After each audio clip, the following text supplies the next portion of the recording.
kick off. This is the Environment Community Committee meeting of Toowoomba Regional Council for the month of October. So this meeting is open to the public and is also being live streamed as well. I'd like to thank those in the room with us today and acknowledge everyone watching via Council's social media channels.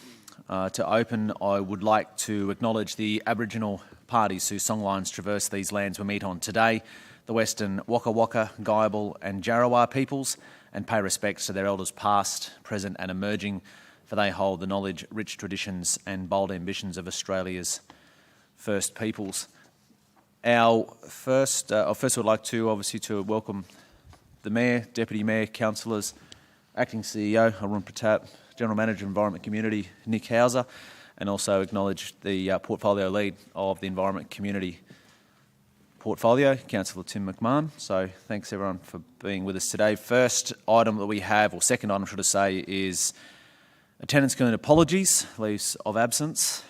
So we have Councillor Megan O'Hara-Sullivan, who's been granted a leave of absence from the committee meeting scheduled from the 13th and 14th of October 2020, the October ordinary meeting of Council and special meetings of Council, which may be scheduled between 6 and 30 October. So that was there, so we have that apology. And we do need a motion for an apology for Councillor Rebecca Vonhoff, moved by Councillor Summerfield, seconded by Mayor Antonio. So those in favour? So that is accepted. So they are our apologies. Excuse me, Mr Chair, did you also add in there till the 25th of October in that motion? We're just recording an apology for today. So just speaking with the Acting CEO, it's just recording an apology for today. And we'll sort out that at the agenda. And then that'll be sorted at the general meeting. So that will be handled in that regard. Well, councillors, first of all, if I could indulge you with a few moments, just a couple of things quickly, obviously just recapping, of course, what's been a massive September for Toowoomba Regional Council, of course, in particular referring to the Toowoomba Carnival of Flowers. So we will have obviously a debrief on that for Council coming up later in the month, but just a couple of highlights quickly, if I may mention as well. Of course, an amazingly successful Toowoomba Carnival of Flowers. We saw numbers of 116,000 through the Queen's Park Botanical Gardens over the 10 days, which is an extraordinary number. 81,000 through Laurelbank. Again, a number, those numbers sort of speak volumes, of course, of the people that wanted to be a part of the Toowoomba Carnival of Flowers. Also, we had, of course, the very first Grand Central Floral Parade in its itty-bitty narration format. It had over 12,000 views online, so it was also very well accepted, and as well as the static display, which we saw right across Grand Central as well.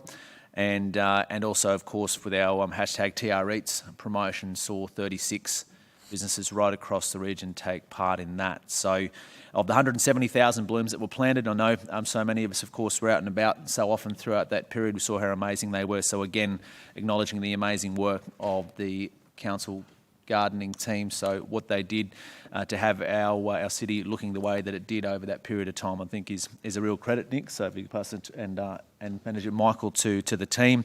Just one comment I will add. One person said to me via the Info Hub that it is the best they think they've ever seen the gardens look, and they made sure to comment to me that they were here for the first Carnival of Flowers in 1950. They said they were in a pram, but they were here. So thank you to everyone involved with that. But as I said, Council, we will have a full debrief on that and an understanding, of exactly what had happened as well. And also the last thing, this Friday we do have up at Cobb & Co Museum between 8 and 10 o'clock, we will have the AFL Premiership Cup. The trophy is in town as a part of its tour. So it will be up at Cobb & Co. So it's great, obviously, of course, with that event being in Queensland, and the trophy is currently making its way around the state. So it will be at Cobb & Co on Friday. And as our resident sports guru, Andrew Allpass, made the comment, perhaps this will be the first of two times it'll be here after the Brisbane Lions win it and bring it back as a part of a premiership tour as well. So we can only hope with that. But this Friday, 8 till 10. So as encouragement, anyone wants to get out and have a look at that trophy that's happening up there. So without further ado, that's just a few things I thought I'd like to mention at the opening of the meeting. So thank you for allowing me to do that. So we'll go straight to item 3 on our agenda this morning, and it is the review of terms and reference of the Toowoomba Region Biosecurity Advisory Committee. So I will ask GM Nick Hauser to present this one. Sharon? Thank you, Councillor O'Shea, and good morning, councillors. Councillors, officers, Michael Condren, Manager Parks and Rec, and the author of the report, Mark Reddy, the Principal Conservation and Pest Management, are here to answer any questions if I'm unable. But just in summary for you, this advisory committee was established by Council in 2013, and the terms of reference are subject to continuous review. That happens on an annual basis at the advisory committee level. Of course, changes are required to be adopted by Council. The terms of reference were reviewed at the first meeting of the current advisory committee in August, and some minor amendments were proposed as a result of that review by both the new incoming and the past outgoing advisory committees. Those changes are most easily identifiable for you in attachment to the marked up version of the terms of reference. Like I said, they are generally minor amendments, and I commend those to you. If there are any questions, like I said, Mr Reddy will be able to help answer those questions. Thank you, Nick. Are there any questions, councillors? Councillor Summerfield. Yes, thank you, Mr Chair. On page 1 of the terms of reference, it mentions in the membership a chairperson appointed by council from the Environment and Community Committee. I'm the chair and I'm not from the Environment and Community Committee, and this has happened previously, that it hasn't always been someone from ENC. So I just wonder if we could just remove from the ENC appointed and leave it as appointed by council, because in the past it hasn't always been there, and obviously in the future it's not either. So, if I can, through you, Chair, just provide a point of clarification, if I can, Councillor Summerfield. All councillors are actually appointed to the Environment Community Committee, so not to be confused with portfolio committee chairs and portfolio leaders. So the Environment Community Committee is actually all of you that are here today. So that's the definition for those. oh, I see what you're So saying. it can be any councillor, yes. All right, thank you. Any other further? Councillor McMahon. Well, look, thank you, Chair. I note these are mostly minor and had a read through, and I commend the changes, and I'm happy to move that we accept the report. Thank you. Happy to second. I'll just check. Were there any other questions before I go? A question? No? No. Okay, so no further questions. So I do have a mover in Councillor McMahon, a seconder in Councillor Summerfield. Any cause to go into debate? I'll put the motion. Those in favour? Someone's carried unanimously.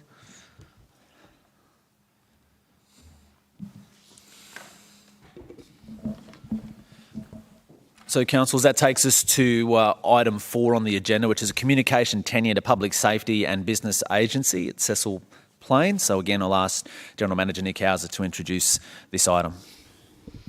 Thanks, Councillor O'Shea. Councillors, TRC and the Public Safety and Business Agency, PSBA, have been working together for the mutual benefit of both organisations and to avoid duplication of infrastructure that assist to ensure good comms are available during emergency situations. And so in keeping with this, the PSBA has identified a need for improved comms in the Cecil Plains area, and in consultation with council identified existing council infrastructure that was suitable to the needs of the PSBA. Internal consultation has occurred with both our ICT branches and our waste management branch, as the infrastructure is located at the Cecil Plains Waste Management Facility. No objections are recorded internally in relation to the proposal, and the proposed lease would be in accordance with Council's adopted tenure and policy and guidelines, and I commend the recommendation to you.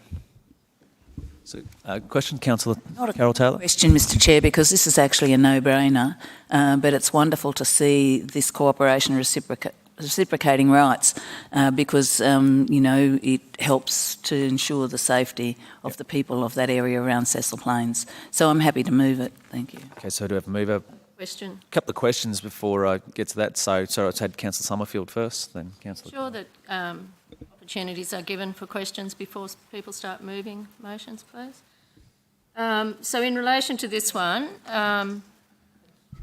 That's Point of order. out of order. Yeah, so we've got, so there is a mover, so I've accepted obviously that And I'm happy to second. we've got a mover and a seconder, so but then there still is the opportunity for questions, so I can go to. If I go could to- just say go that to is meeting questions. procedure. You Yes, do. I understand meeting- that. You understand that, Councillor it's Taylor. not- So we've got the. Sorry, I'm not having a go at you, but I think Councillor Summerfield's out of order. Well, I think we've got the situation and in control, councillor. So as I said, so we've got a mover and we've got a seconder for the motion. So that is on the floor. But I am at liberty, obviously, to take any questions or queries that are across the room. So we'll go to that. So councillor Summerfield, you had a question? Thank you, Mr Chair. I appreciate that, and I guess we probably should all read up on our meeting procedures. But anyway, in relation to this one, I couldn't see any detail, and I'm not against it. I just want information. I couldn't see any detail in there on how much land we're leasing, and the map doesn't actually have it mapped off in red so that we could indicate we would have a record for council moving forward in, say, 10 years' time when this lease expires. We'll actually know which piece of land it is, how much of the land it is, so that we can have a proper record of it if we could, please. Thank you, Councillor Summerfield. The lease would be for access to the tower, and if there's requirement for a communication shed, I'm not entirely across that. The lease itself would absolutely detail those requirements. So it would be, if there is a need for, it would be just typically the building site plus a metre, but they're not talking about a building site here. We're just talking about access to the tower, which is very, you're right, it's very difficult to see. I think the next slide, Wendy, if I could ask you to bring it up, helps identify the tower location at the facility. Where the towers are, but we don't know what they're leasing. And I think it'd be great before the next meeting, before the ordinary meeting, that we actually have more detail about what exactly the location. Apart from the fact that we can see they can access the tower, they must be leasing land. Okay, thank you. Building a shed on it as well, so. So we'll seek that information. Councillor Cole, did you have a question? So I know you were the seconder, but did you have a question with it as well? No, not at all, Mr Chair. Probably just a comment. Normal arrangements with leasing, with communications towers and the equipment that's required to be housed usually reflects the footprint of the building and the tower on that patch of land. That's a normal, as with Telstra and many other service providers of this like, whilst this is a radio thing, that's a normal. So, but I think, so Nick will seek that clarification of that information and circulate that, councillors. Do you have any other questions I've missed in regards to this? No further questions? Okay, so we did have, it was moved by Councillor Carol Taylor, so the recommendation that is here that's coming up in front of us, so seconded by Councillor Carl. So just for obviously our viewers, I'll read that. So the recommendation is that Council resolves that an exception under section 236(1)(b) of Local Government Regulation 2012 applies in relation to the disposal of an interest in land described as part of Lot 115 on SP 134890 other than by tender or auction. The second part of that recommendation is that the Chief Executive Officer be authorised to enter into an appropriate tenure agreement with the Queensland Government, represented by the Public Safety Business Agency, over part of the land and existing communication tower at Cemetery Road, Cecil Plains, and described as Lot 115 on SP 134890, subject to A, the terms and conditions as contained in Council's Property Tenure Policy 2.10, and B, the Public Safety Business Agency obtaining all necessary approvals, including building approval from Council's Development Services branch. So that is the recommendation, moved by Councillor Carol Taylor, seconded by Councillor Carl. Is there any need for debate, or anyone wants to go into debate? All those in favour? That's carried. I think we go to adjournment next. So, Council, we now I move to adjourn the meeting. Do I have a mover to adjourn? Councillor Antonio, Councillor Summerfield, those in favour? It's carried. To Finance and Business Strategy.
to you, sir.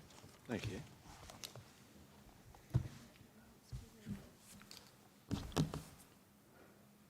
Councillor Jeff.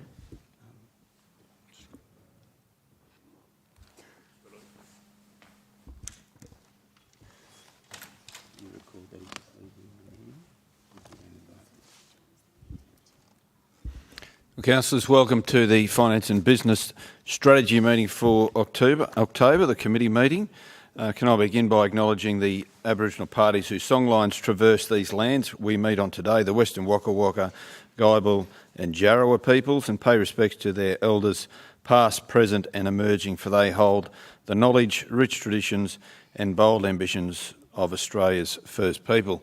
I acknowledge our Mayor, Councillor Antonio, other councillors present, and also Councillor Shine, who'll be back in the room very shortly as the portfolio lead. Acknowledge the Acting CEO, Arun Pratap, acknowledge Acting General Manager Finance and Business, Anne-Marie Johnson, other General Managers and staff that are present today, and also, of course, being a live meeting, being broadcast, welcome to all of those many hundreds, if not thousands of people watching online, and acknowledge the fact that we now have agendas online, which full agendas, which makes it much easier for people to follow, and appreciate the fact that we're complying with the new legislation for local government, ensuring that we're doing that, and acknowledge the fact that that is happening. So welcome to all of those. The final comment I will make in regard to the meetings is that next week, traditionally we'd have our ordinary meeting on Tuesday.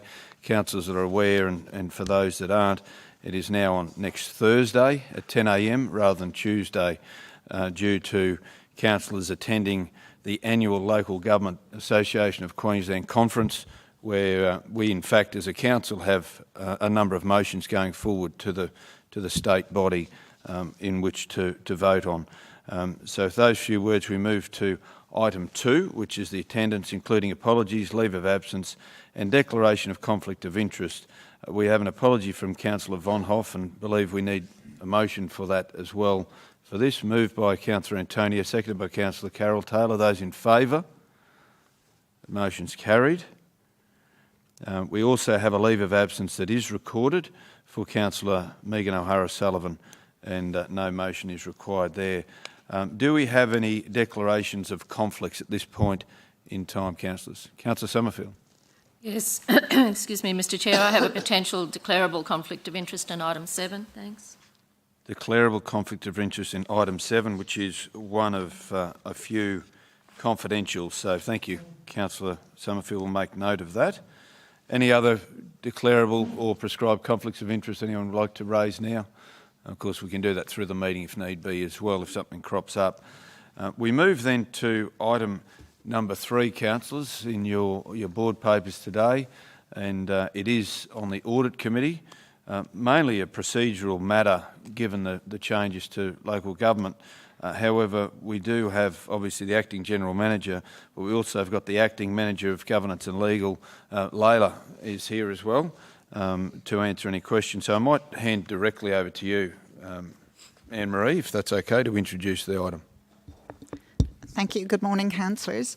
So just as an introduction, the Audit Committee is a mandatory requirement under the Local Government Act, and the law prescribes its role and functions. It's not necessary to adopt any charter or terms of reference for an Audit Committee, as such matters are already provided for within the Act. So the purpose of this report is to disband Council's Audit and Risk Committee in favour of a new Audit Committee and transfer the members from the Audit and Risk Committee to the Audit Committee.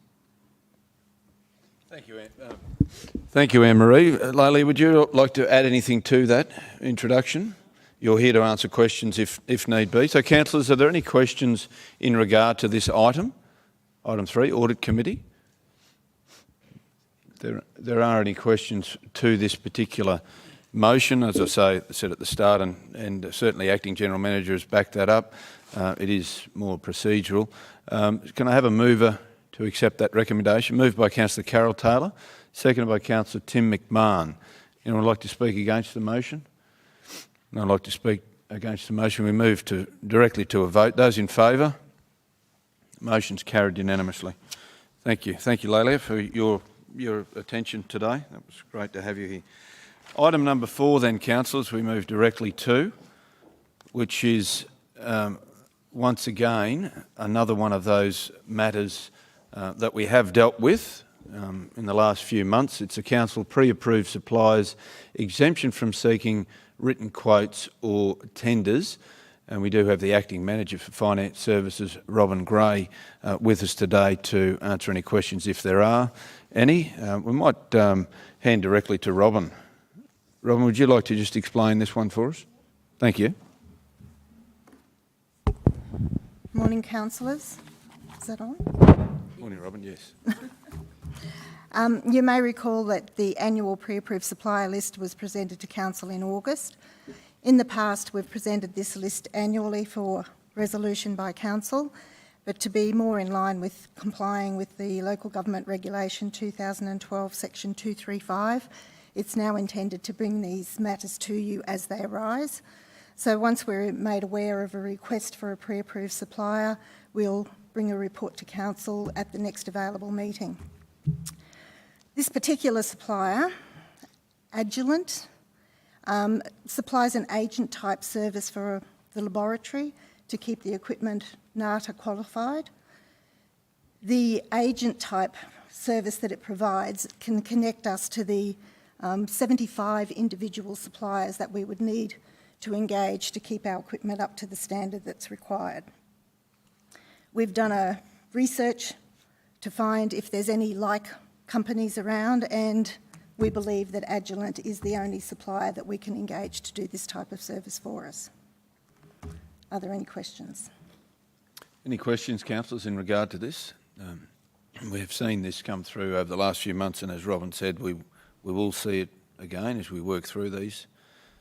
If there's no questions then, councillors, do I have a mover for the motion? Moved by Councillor James O'Shea, seconded by Councillor Nancy Summerfield. Anyone like to speak against the motion? We'll go straight to the vote then. Those in favour? Motion's carried unanimously. Could I ask now for a mover to adjourn the Finance and Business Strategy? Moved by Councillor Carol Taylor, seconded by Councillor Antonio. Those in favour? Motion's carried. Thank you. Anne-Marie? Thanks, everyone. Thanks, Wendy. Thanks. Thank you. Now let's say together. Legally. We can have a quick break, Jeff. What's happening now? We're going to Economic Development. Economic Development Committee. No, Economic Development. Sorry, forgot that. We better do Economic Development. Lucky I'm preoccupied. So that they don't feel left out. What's this word, man? I know what you say, you guys.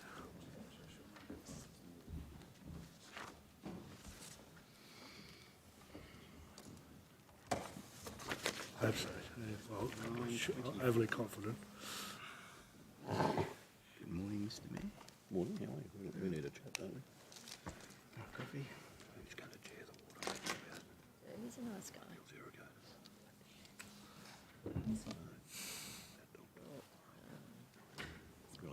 Industry bodies. A really good feedlot out at Barnville. I've done a tour of it. It's nice. It's good. They're from a big farming family up around Cloncurry, Hughenden and All something. yours, sir. Well, councillors, welcome to the Economic Development meeting of the Toowoomba Regional Council, and can I recognise all those who've been recognised previously, all of you as councillors, our staff who are here, those who are viewing online, and can I also acknowledge the Aboriginal parties whose songlines traverse these lands in which we meet today, the Western Waka Waka, the Guybil, the Jarrawah and the Biggenbull people, and pay my respects to their elders past, present and emerging, as they hold the knowledge, the rich traditions and the bold ambitions of Australia's first people. Already a leave of absence has been granted to Councillor Megan O'Hara-Sullivan. I would require an apology that leave of absence be granted to Councillor Rebecca Von Hoff, please. Councillor Tim McMahon, Councillor Summerfield. Those in favour? That's carried. We move then to item 3, which is the deferring of the establishment of new international relationships. Seamus? Thank you, Mr Mayor, and good morning, councillors. James? So the Council's international relations strategy directs, I guess, my team's actions and what the Council is looking to undertake in terms of relationships with international cities and partners. Within that strategy, it does suggest that Council explore a number of new relationships, and we had commenced the process of engaging with stakeholders to look at what potential partnerships might suit what we're seeking to achieve. At the International Relations Working Group meeting, a suggestion was made that in the current environment, it's probably not the best time to seek to establish a new relationship, given the number of constraints that we're all operating under internationally, and rather to focus on maintaining the existing relationships that we have in these difficult times. Would suggest that that postponement would be temporary, but at this stage don't know the time frame, but it would be discussed at ongoing International Relations Working Group meetings and then brought back to Council when we start thinking about new relationships once more. Thanks, Seamus. Are there any comments, Councillor Taylor? Comments, thank you, Mr Mayor. Sitting on this committee, I think it's really a very good idea to leave it. There's a lot of potential there for the future as we start to recover. But I'd like to ask, through you, Mr Mayor, what has come of the China relationship? And there was quite a bit of expense and a lot of capacity put into building and getting that relationship with China. And to be honest with you, I don't see one bit of, not one single thing that's come to this community because of that relationship. So I think perhaps in the future we might need to be a little bit careful how and why we make sure that we follow our strategy. We didn't have that in place before we had, before we established sister city relationships with Shaoxing in China. But I'm just perplexed about that because I don't believe that there has anything, there's no a benefit that has come here. I mean, we talk about having economic benefit and at least the other cities acknowledge, and when we've got carnival or something else, we have a visit or we have some type of contribution towards our carnival, and perhaps this year's a little different because we've had it under COVID-19. But I just would like for Council to have a report on what has come out of that. Thank you. You mean a report to a future council meeting, or would you like me to make a few comments? Perhaps, Mr Mayor, just a report to councillors. Yep. I think. At a future council meeting or right now? No, not right now. Sorry. No, I'm sorry. I didn't mean that. Just a question on notice. Thank you. Yep. Well, I'm more than happy to agree with your sentiments. As Brian and I were the people who CEO Brian and I spent a fair bit of time in China. It was a different journey to what I'd ever experienced before. And I guess the reason that I kept working on it was the international airport that was so close to our sister city in China, and the potential there was at that point in time for trade. Now, I would suggest to you that all of our international relations need to be reviewed. Yeah. There may well be some better options for us. On those of you who were here and met the people from Weatherford in Texas would realise there are 4 of our businesses actually established in Weatherford, Texas. And I'm not suggesting that we travel over there or anything like that, but I think the relationship that we've built, the connection there is between them and business here, them and Tisby, would indicate to me that there's opportunity there. And Mr Mayor, if I can have a follow-up, it's not to reflect on any people of Chinese heritage or anything like that. It's just the fact that I think that there's been a lot of capacity put into it, and certainly by Seamus's group and yourself and the CEO. But there's places like Taiwan too, if they're allowed to exist, I guess, yep. That are just dying, and really, they would be on the ground here now in agricultural pursuits and other things. So I think no one can see the future, and it probably was right at the time, but just a question on notice. Thank you. Look, I understand what you're saying, Councillor Taylor, and I think your passion for Taiwan is well directed. There's no doubt that when Brian and I were going to China, it was a far more difficult journey, but it was one that ended up with a sister city relationship, which appears to be moving to another level at that prior to COVID. So I think it's a good idea if we, yes, we're quite happy to bring some interesting things to Council, a report of some sort to Council about those trips to China. But in saying that, I think the most important thing we could do would be to review our international relationships sometime in the future when the world returns to normal. Indeed. Thank you, Mr Mayor.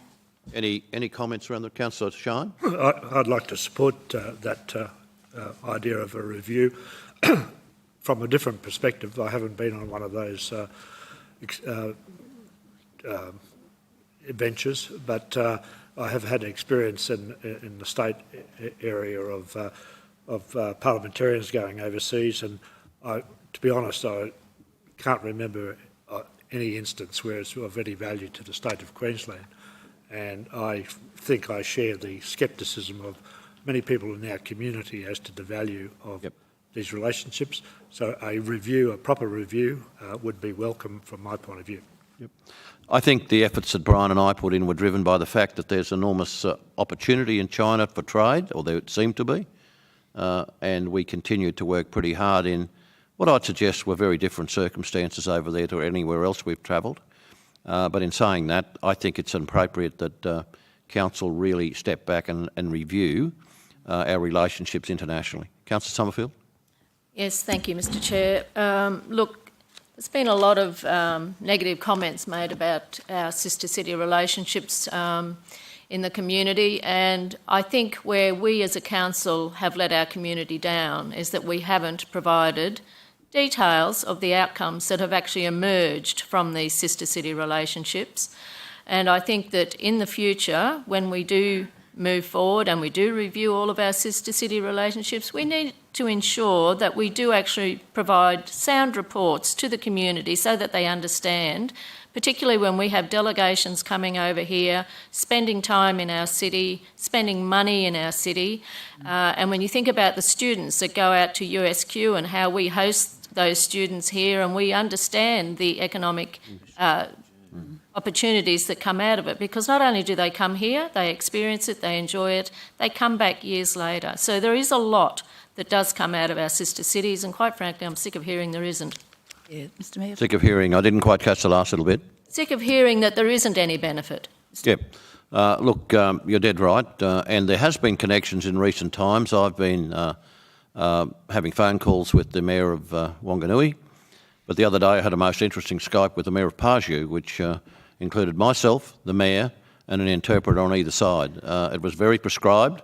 We got through the notes in front of us, but I'm expecting to have a similar conversation with Mayor Hamadar from Tukarski, and those people actually value their relationship with us. And when you look at the education alone, exchange between Paju and Toowoomba, Tukarski and Toowoomba, and the value that they place on that, yes, it's probably something that the community has just missed, I think. Thank you, Mr Mayor. I totally agree with Councillor Summerfield and yourself on that. And we have education, we have some students from China also that come here.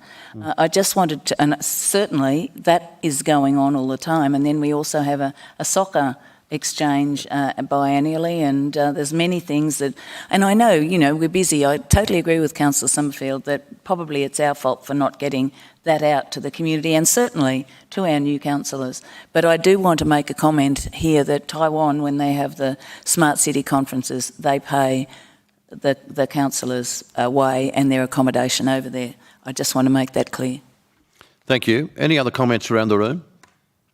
Well, the recommendation is before you that Council defer considering the establishment of new international relationships until COVID-19 pandemic restrictions and the associated risks have been reduced to an acceptable level. Do I have a mover in the room? Councillor, sorry? Carol's got a hand up. Oh, Carol. I got Councillor Councillor Melissa Taylor and Councillor Carol Taylor. That could be a first, but anyhow, it could happen again too. Taylor and Taylor. Move Taylor, seconded Taylor. So is there anyone wishing to speak against that motion? If not, I'll put that to the vote. Those in favour? The motion is carried without dissent. We now move to item 04. Back to you, Seamus, in regard to Study Toowoomba Incorporated Management Committee representation. Thank you. So Council has for quite some time been on the journey with the education sector in establishing Study Toowoomba. And as you'd be aware, Study Toowoomba is designed and intended and will function as an industry representative body with a focus on building the education industry in the Toowoomba region, I guess with a focus on the international market, which obviously at current times is a little bit constrained given their capacity to actually come into the country. Nonetheless, we are now at the point where Study Toowoomba will be having an annual general meeting on the 11th of November. And at that meeting, Council, as one of the founding partners and as outlined in the Constitution of Study Toowoomba, is eligible to have a representative on the Management Committee. The Mayor has very kindly acted as the interim chair of Study Toowoomba, but has indicated that he does not have the capacity to continue in that role. What did you mean by that, Seamus? Or seeks not to be re-elected on the Management Committee of Study Toowoomba, and that leaves an opportunity for an alternative council representative to be on the Management Committee for Study Toowoomba. I guess in terms of the what's involved in that, there'll be meetings every 2 months, I guess as stipulated under the Constitution, potentially more frequently in these early times as they really start getting ramped up. They have appointed but hasn't commenced their executive officer, so there is a dedicated person who will be driving Study Toowoomba forward. And I guess the rest of the Management Committee will be made up of industry representatives. So I guess from their perspective, potentially some awareness or experience in the education field may be a good alignment, but I guess with any board there is benefit in diversity of knowledge and experience. So, thanks very much, Seamus. Yeah, look, I believe that my job is done in actually keeping this going, moving it forward, and I believe now that the education sector in Toowoomba should take control of it, and if they take control of it, it'll do well. If they're passionate about it, they have ownership of it. But as far as I'm concerned, in terms of council's representative, and of course we are a funder, I think that there may be people around this table, around the room here, who could add a bit of expertise to it that I probably don't have. Councillor Summerfield? Mr Chair, assuming that these meetings are actually held outside of any council commitment times, I would be interested in nominating for the position. I have a background in working at Downlands College. I fully understand the issues that they went through in relation to attracting students, both internationally and across Australia, and I feel I would have a fair bit to offer. I worked with Henry Campy in trying to get something off the ground many years ago, and it's wonderful this has come to fruition, and so I would be keen to put my name forward. Okay, you're nominating yourself for that position. Any other comments around the room? Councillor Carl? No, if Councillor Summerfield's allowed to nominate herself, I'll second it. I was thinking about this and reading the agenda and feel that Councillor Summerfield's... Bill, the General Manager can't hear you too well. Can you just get over near the mic? Sorry? It may be a reflection on his hearing ability, but... Reading the report and thinking about suitability and considering Councillor Summerfield's background as she's told us about, and thinking about that whilst reading the report, I'm happy to second Councillor Summerfield. I think she'd be most suitable for the position. I don't think that will be included in the motion. We have a nomination. I imagine there's a recommendation there. In the absence of any other nominations, I guess it's a simple matter of just including Councillor Summerfield's name or whoever's name in the recommendation and going from there. So a question, if I might, Mr Mayor. Wouldn't have minded being myself, but I won't worry about it. But is a council representative, and if that councillor can't be there, is another councillor then goes in there? I'm sure they're full of marketers and other things, and I see our role on there as being a conduit between our council, community, and the group. I mean, the group is be full of industry reps, which will be marketing their own. They're joining together to market education here. So I don't actually see our representative on there as being a marketer. So I just think it's a connection between us and them and representing our community and those types of inputs, I suppose, if you like. I'm just wondering if, and then to bring any information, although Seamus will be, our staff will be there as well. So I guess I'm asking the question, is it a council position that if Councillor Summerfield should be elected as our representative here, then when she's not there, does another councillor fill the role or what? I mean, we have Councillor Tim here who's been a teacher, but I think they'll be overloaded with those types of things, and I see our council representative as playing a different role. Okay, and I guess that our council representative would be particularly important because we are funding this organisation, and it would be a matter of reporting to us. Councillor McMahon? Oh, thank you, Chair. Look, I had planned to nominate for this position, obviously given my background as a teacher and my studies at USQ that, albeit yet to complete. But if Councillor Summerfield would like to nominate, I'm happy to relinquish the position to her. I note section 17 of the constitution of this for proxy powers, and perhaps if she was unavailable, the conversation between her and I would be that I could attend in her absence, but I'm happy to let Councillor Summerfield fill this position should she want to. Thank you. Well, with the consent of all of you here today, that can be included in the motion, if that was to suit you. Councillor Taylor? So I'd just like to ask Councillor Tim if he might reconsider his nomination, because I'd be happy to nominate him. Okay.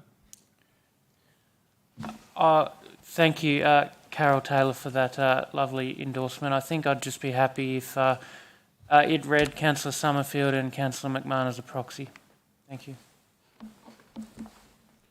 Councillors, do we need Councillor McDonald? Just a question in regard to, I'm quite comfortable with that, just in regard to reporting of Study Toowoomba to this chamber. Is there a mechanism, or will there be a mechanism, an annual, perhaps an annual or quarterly or half-yearly?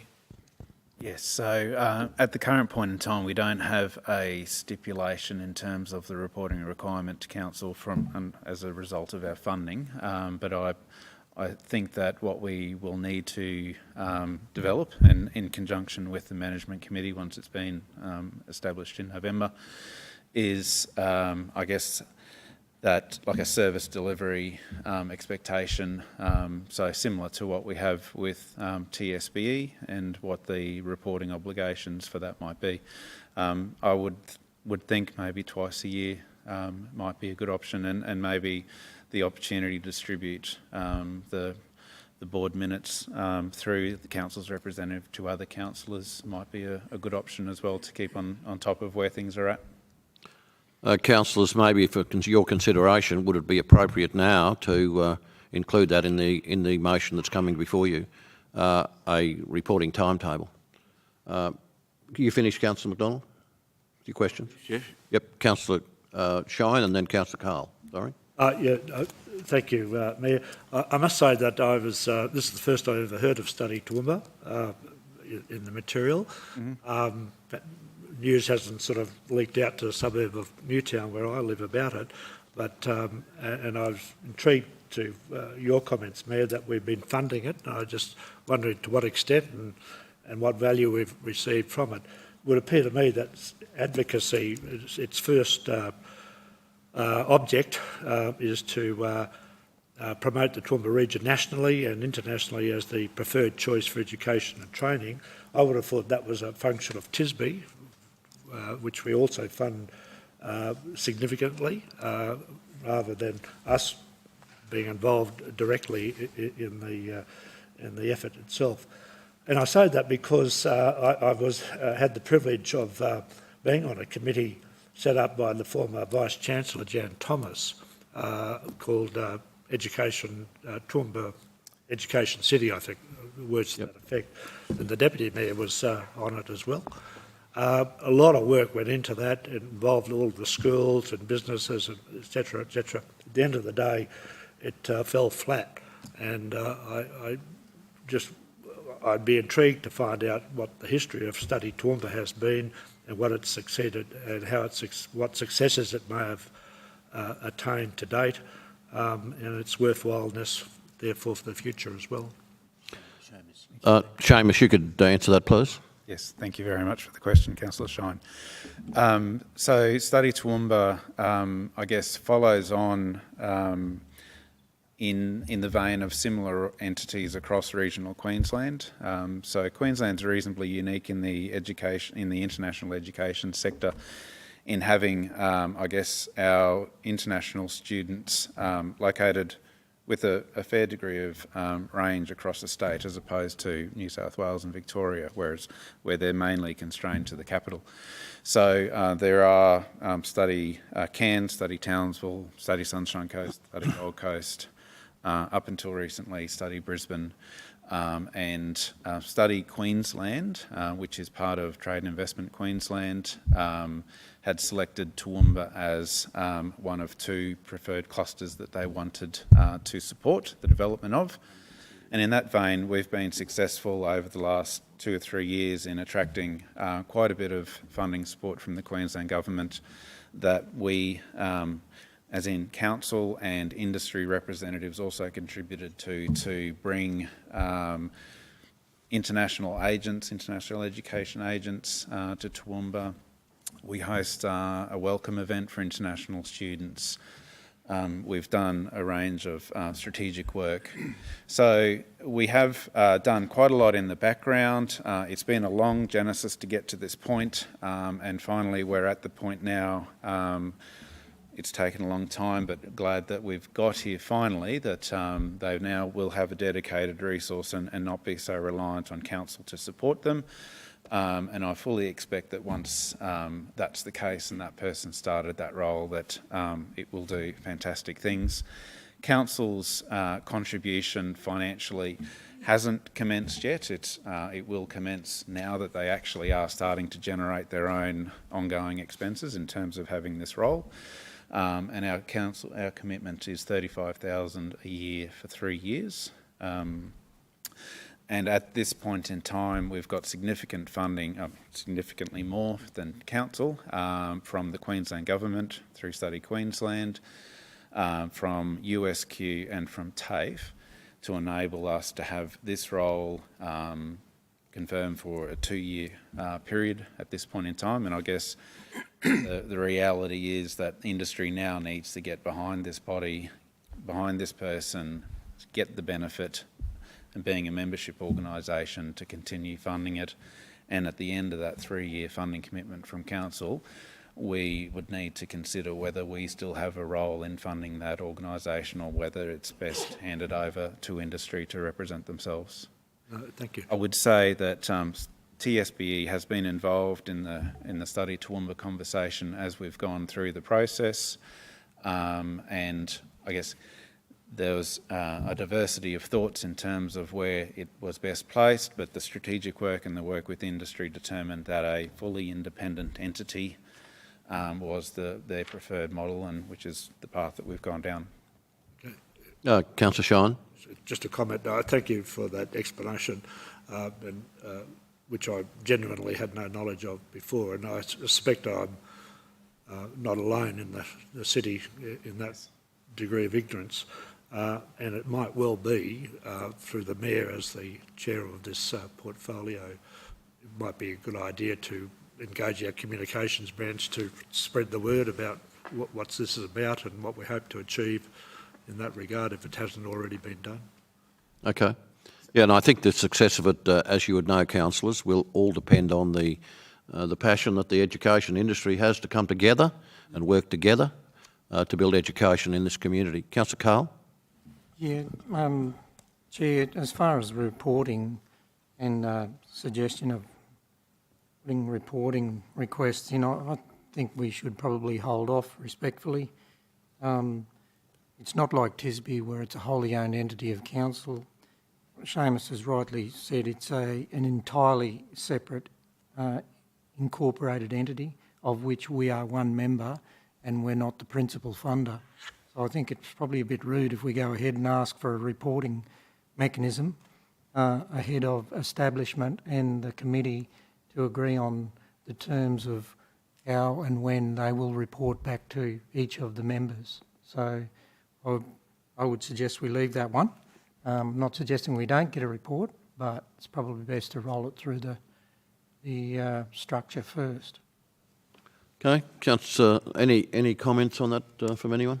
So, Mr Mayor, I just wanted to make a comment that we already get a report through the International Relations Group from Seamus on Study Toowoomba and have been doing so ever since it was in a concept form, and those minutes are available to every councillor. So I guess we already have something happening there. Yep.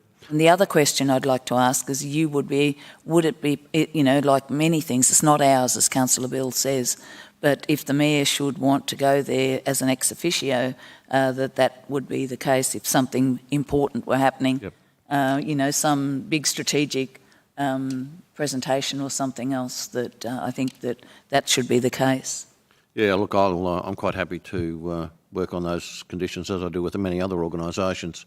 Now, any other questions around the room before we move to framing a resolution that would come out of this meeting today? Councillor McDonald? Look, we've sort of evolved a little bit in item 2 there to being fairly prescribed, and I don't disagree, and that's why I asked the question around what's the reporting. I certainly wasn't expecting it to be an onerous task.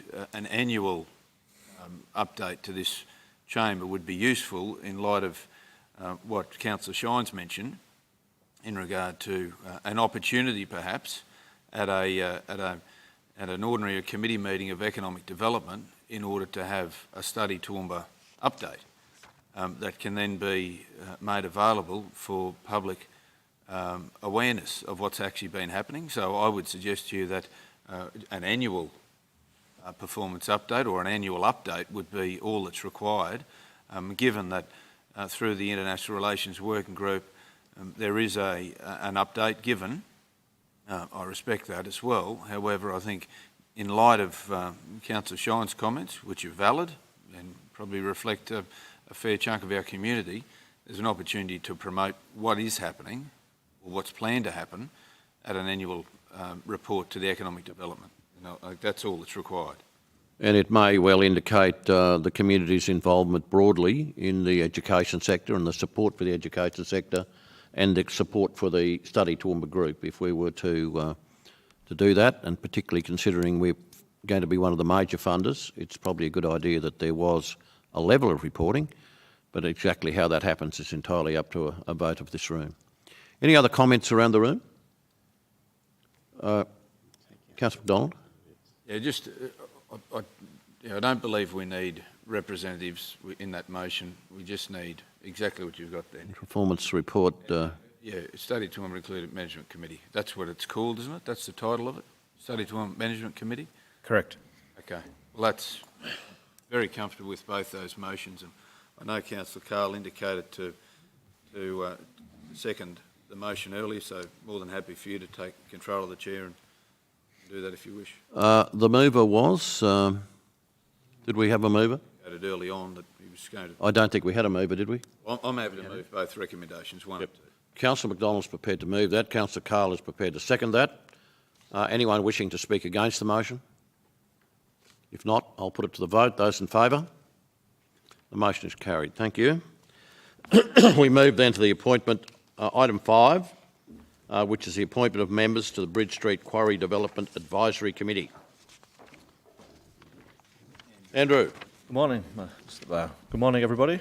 Morning, Andrew. So the report is to confirm the appointment of members of the Bridge Street Quarry Development Advisory Committee as per the terms of reference which were approved by Council. Basically, the recruitment exercise followed the terms of reference, so we sought nominations from 4 community organisations and also from Southern Queensland Tourism.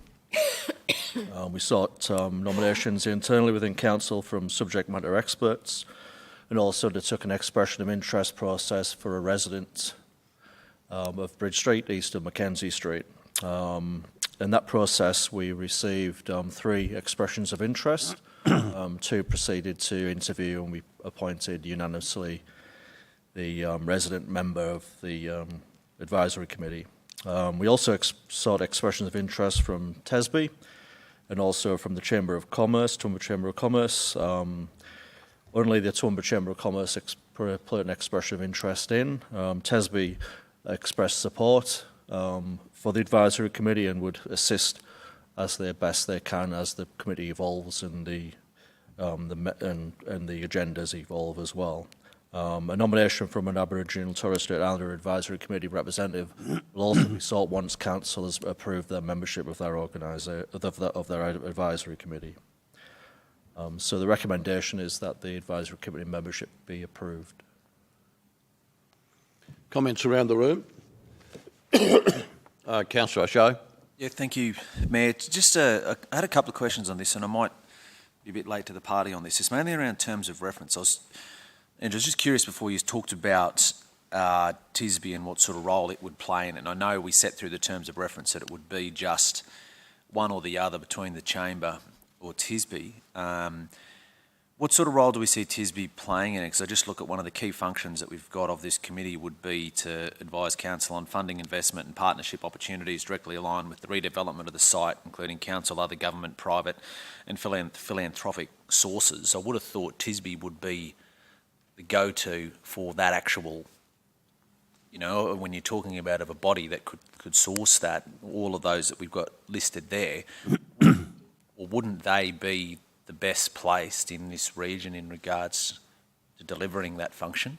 Yeah, that's part of their role, yes. So it was either or because of the size of the membership, so we're trying to keep it as tight as possible. But there is a role there for the advisory committee and source expert advice as well, external to the membership. So TESB could work with Council in doing that. There's also organisations such as Regional Development Australia, for example, who can also provide advice and guidance in terms of applying for federal government and state government funding opportunities as well, such as the Building Better Regions Fund. So I think within the terms of reference, it allows that input of expertise as required.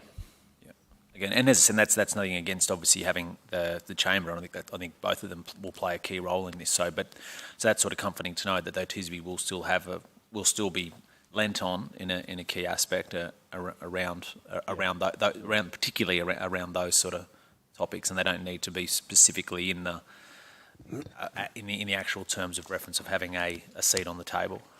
Yeah, the CEO of TESB is very positive about the advisory committee, and also reinforced the fact that the Bridge Street Quarry is on their list of projects as well, and has been for some time. Yeah, and my second question, sorry, if I may. Yep, you're fine. Thank you, Mr. Mayor. On a separate topic, the other question I had around the terms of reference is where we've got we've got those specific user groups there, the mountain bikers group, Friends of the Escarpment Parks, where they're representative, but we don't have, they can't have a proxy. I was just curious around that. And the only reason I ask that is because obviously they're not they are on there. We're specifically targeted that we want a member of said organisation on this committee, the 4 or 5 that were listed there, which they are listed in the report. I can find it here somewhere. But yeah, proxy not permitted for advisory committee members, and we've got each of those different groups there. Should it be different in this regard? Because I said they're not there as individual, that they are actually there as the one representative. They're essentially a proxy of that group on this committee. Yeah. So I see it. Yeah, I think that's come across in the consultation process and seeking nominations. So the terms of reference within the body, the terms of reference can be reviewed And given the meeting frequency monthly, it may be that, we maybe have to review the terms of reference in regard to those organisations being able to submit a proxy. Okay, so at the first meeting, that could be something that the newly formed committee could. So you're suggesting that each organisation ought to have the right to have a proxy? Yeah, but yes, Okay. Mr. Mayor, basically. And look, I can understand that. Just purely on the point as I raised before, this representative, they are representing a particular group which we have targeted to be on this particular committee. So they are essentially a proxy of that group. So if that particular person that they've nominated to be a part of this committee from their friends of mountain bike, whichever it may be, that we've got listed there, I sort of feel perhaps maybe that they probably it probably would be not an unreasonable request that there would be a. But look, that might be something. As I said, I don't know. The committee mightn't want that. But just when I read it, that was the first thing that came to my mind. Quite frankly, now's the time to do it if you want to do it. Now's the time to put it on the table for discussion of this body. Councillor Carroll, and then I absolutely agree with that, and that is the reason why they're there. So if something should happen and they can't attend, certainly that group should be represented, in my view. So I just wanted page three of 5. Sorry for those that were. It's times and meetings places. It's item C there. So 3 of 5 of the report, or 345 of board books. Page. Are we bringing that up? It's coming.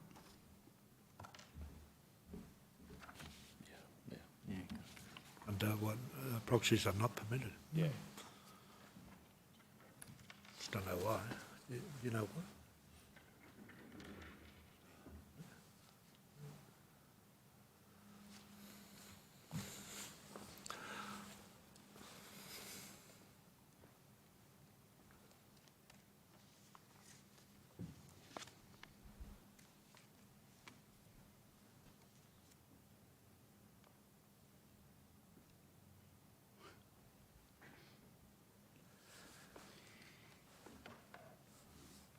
Could you ask the councillor just call out that again? Sorry? Can you call out the particular area that you perhaps want to...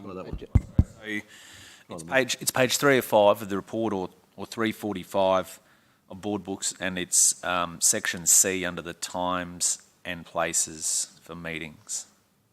Councillor James, could I suggest also it's page 2 of 5, where resignation and replacement of advisory group members, that would be captured there too, I think. Yes, there is. So thanks, Councillor. So that's the section I'm talking about there. So proxies are not permitted. And I guess that's probably just a standard that we have across these advisory committees, but I just wondered if this is a different scenario purely because, as I said, they're targeted as from a specific... They are that person that is representing a group. Okay. So you want not taken out of that item C there? Yeah, well, if there's support for them, I'm happy to move that motion, yeah. Or that amendment, sorry. So there's I don't want to fall into the trap we did last time. There's other amendments too. I never heard that. Sorry, Mr Chair, I don't want to fall into the trap we did last time where I couldn't make an amendment to something. There are other amendments too, so if we adopt that amendment, can we still continue to adopt other amendments as well? To this particular matter we're discussing now? No, different to this one, but in the terms of reference. Oh, should do that now, I think. I'll be guided by CEO. I think if there's... CEO? Sorry, I would have thought... I'll be guided by the acting CEO. If council wishes to make amendments to this, it continues to do so, and then vote on it at the conclusion of those amendments as determined. You've heard that. If council wishes to make an amendment to this, we make those amendments and vote on that when the voting's done. Councillor McDonald. Thank you, Mr Chair. I'll just note the report through you to Andrew. 2 questions. I'll deal with this one first, if you like, because it's there. And you talk about at the first meeting that these things could be discussed, as is the second one around the resident and the restricted area, and a discussion that some were upset about not having the opportunity to be included from community. In regard to this one, the difference here is that the representative that's mentioned in the report is actually a representative of a group rather than an individual. So they will carry the views of the group. they represent. Therefore, proxies are permitted for advisory committee members who represent a group or organisation should be included, in my opinion, because they are representative of the group. We've called for expressions of interest of members from a member representing a group. Yep. And otherwise, we could have, there are members that are individual members representing themselves. Yep. Which could Understand be that. which could be one of the reasons why it was initially not permitted. But given we've called for members from representative of groups, we need to add proxies are permitted for advisory committee members who are representative of a group or organisation. Yep. Yep. And I'd be comfortable with that. Comfortable with that around the table? Yes. I think that's sensible. I think that's a logical explanation. Councillor O'Shea, you wish to speak? I was just saying, yeah, no, sorry, exactly. That's exactly where I'm coming from, to be honest. Okay.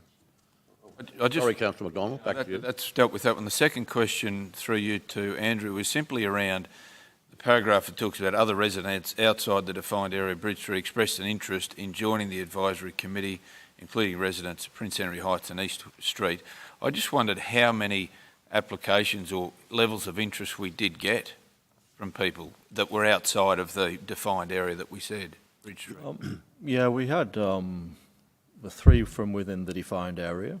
Yep. And then the other inquiries were emails or telephone calls through our sort of customer service perspective. So How many? I'm just... no, there wasn't a huge amount. So there was probably 3.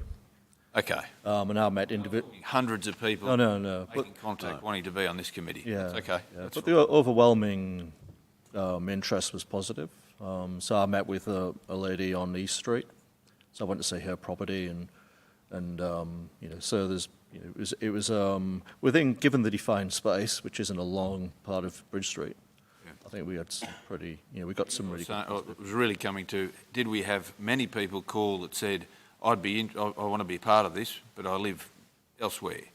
That was, but you've answered that, said there was only... There's 3. Or a handful. Yeah. There may well, of course, be opportunity for people like that when this thing gains more momentum. I can imagine there'll be volunteer groups and all those sort of things that will form around this, provided we get through the initial gates that we need to get through. Any other comments around the room? Councillor Summerfield? Oh, thank you, Mr Chair. And it's really just a question more than anything. On page 5 of the terms of reference, it says media contact. Media statements will only be made by the chairperson.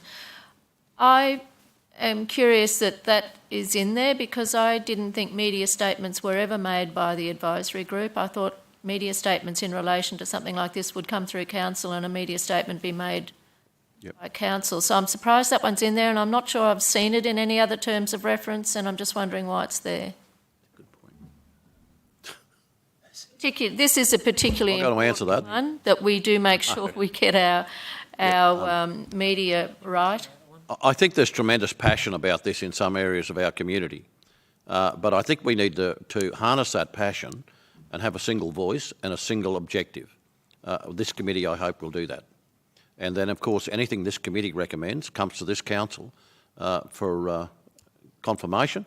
And I'd imagine we, as the owners of that quarry up there, council as the owners of that quarry, would have every right to make that public statement whenever it needs to be made. Yeah, thank you. That confirms for me that really should be removed. You know, the thing that we see from time to time is that this is an asset that is owned by the Toowoomba Regional Council. And, that's an important consideration for everybody, including the Advisory Committee. Yep. Councillor Carroll? Thank you, Mr Mayor. I agree it should be taken out as well because you say passion. All of the people on our advisory committees have got passion and that's the reason that they're on there. So I suggest that, our RAPTAC and all of those things, we've got very passionate cyclists, but they don't go out and make statements on what comes out of that committee. So what their role is an advisory committee to council. So actually the media statements should come through council. So I think that should be changed to council rather than be removed. the suggestion's been made by the acting CEO that any statement in respect to media should be Yes. returned to being the council's responsibility. Clarify that, thank you. Yep. And I think that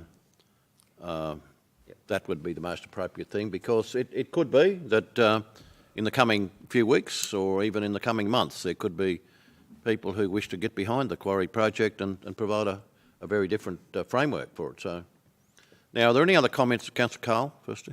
Just a question, and I realise it's under, attachment 2 is under a confidential manner, but without divulging individuals or details. I just wonder, the individual that's been nominated, I feel there may be a duplication of background or expertise. And given it's a community member, I, for one, would feel there should be probably someone nominated somewhat removed from a business investment background.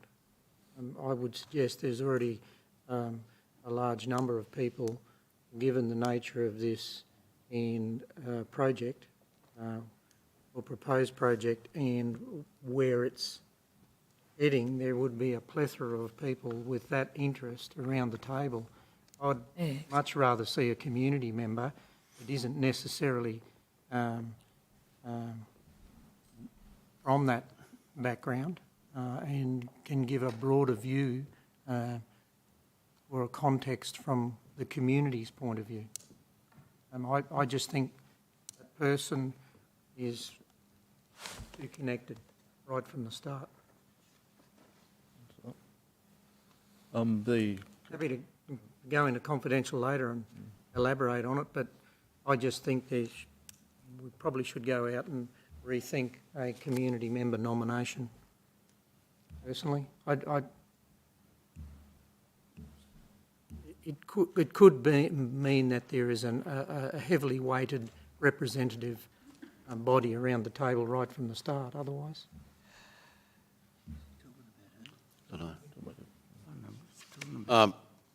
Bit hard to understand exactly where you're travelling there, but well, if you read the person's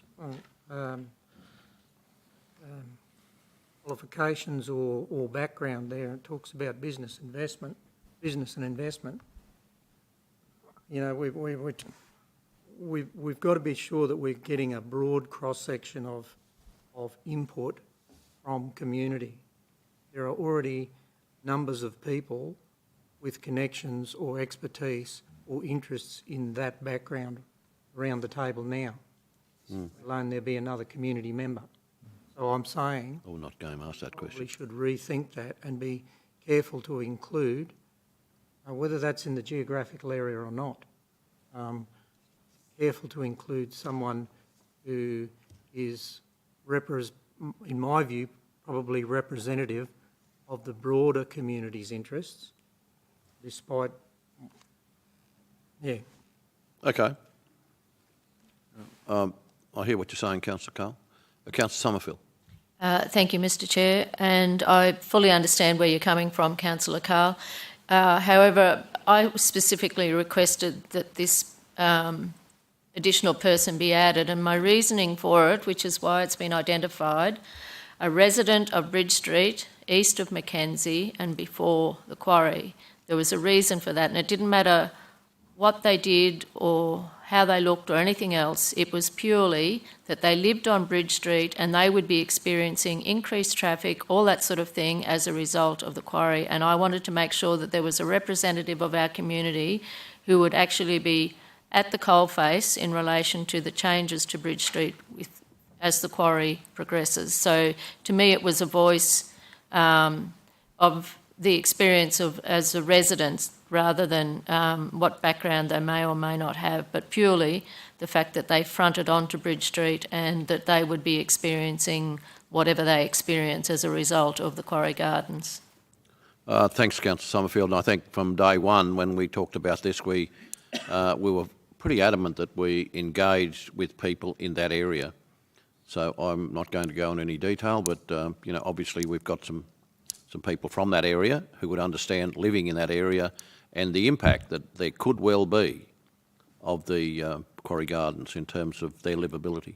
Councillor Carl, you wish to say something further? Yeah, just remind councillors that material in and out of this quarry, i.e. the dirt that needs to be carted in, will be carted from further afield than the eastern end of Bridge Street. There are many main arterial roads that will be accessed by many hundreds of thousands of tonnes of material. I think the community does deserve to be have a seat at the table, and which there is. But I'm just highlighting that. Okay, thanks. Thank you. I think we've heard that you expressed that view before, Councillor Carroll, and I know you're passionate about that. Councillor Carroll? Thank you, Mr Mayor. Look, I think that we can get this up and running, and if needs to be adjusted at an later date once, you know, when things come to fruition and start to roll along, I think we can always add later on. I think the biggest criticism of this in the community has been that the committee's so big, and I don't think, you know, at this stage, I think all the councillors, we're there because of, for the first part, there'll be all the work done in the bottom of it. Different councils would be there, I think, for just when certain parts are happening that's under there, that they've got an interest in. I think that, I don't think that, as we've heard before, most advisory committees are actually public meetings anyway, unless they're going to discuss something that's actually private. So if there are any really, you know, burning passion to be on these committees once they start to meet, not on, but as observers, that is really possible. Any other comments around the room? Firstly, Councillor McDonald. Thanks, Mr Chair. Look, I think I agree with Councillor Carroll. Let's get this up and running. We had a very lengthy conversation and debate around formulating who would make up this committee, and Councillor Carroll expressed his views at that time. Well, that's passed. There's a motion there. This is about accepting the people as per that motion to actually have them on the books here. So I agree with the changes in the terms of reference that we can make here. That's perfectly fine.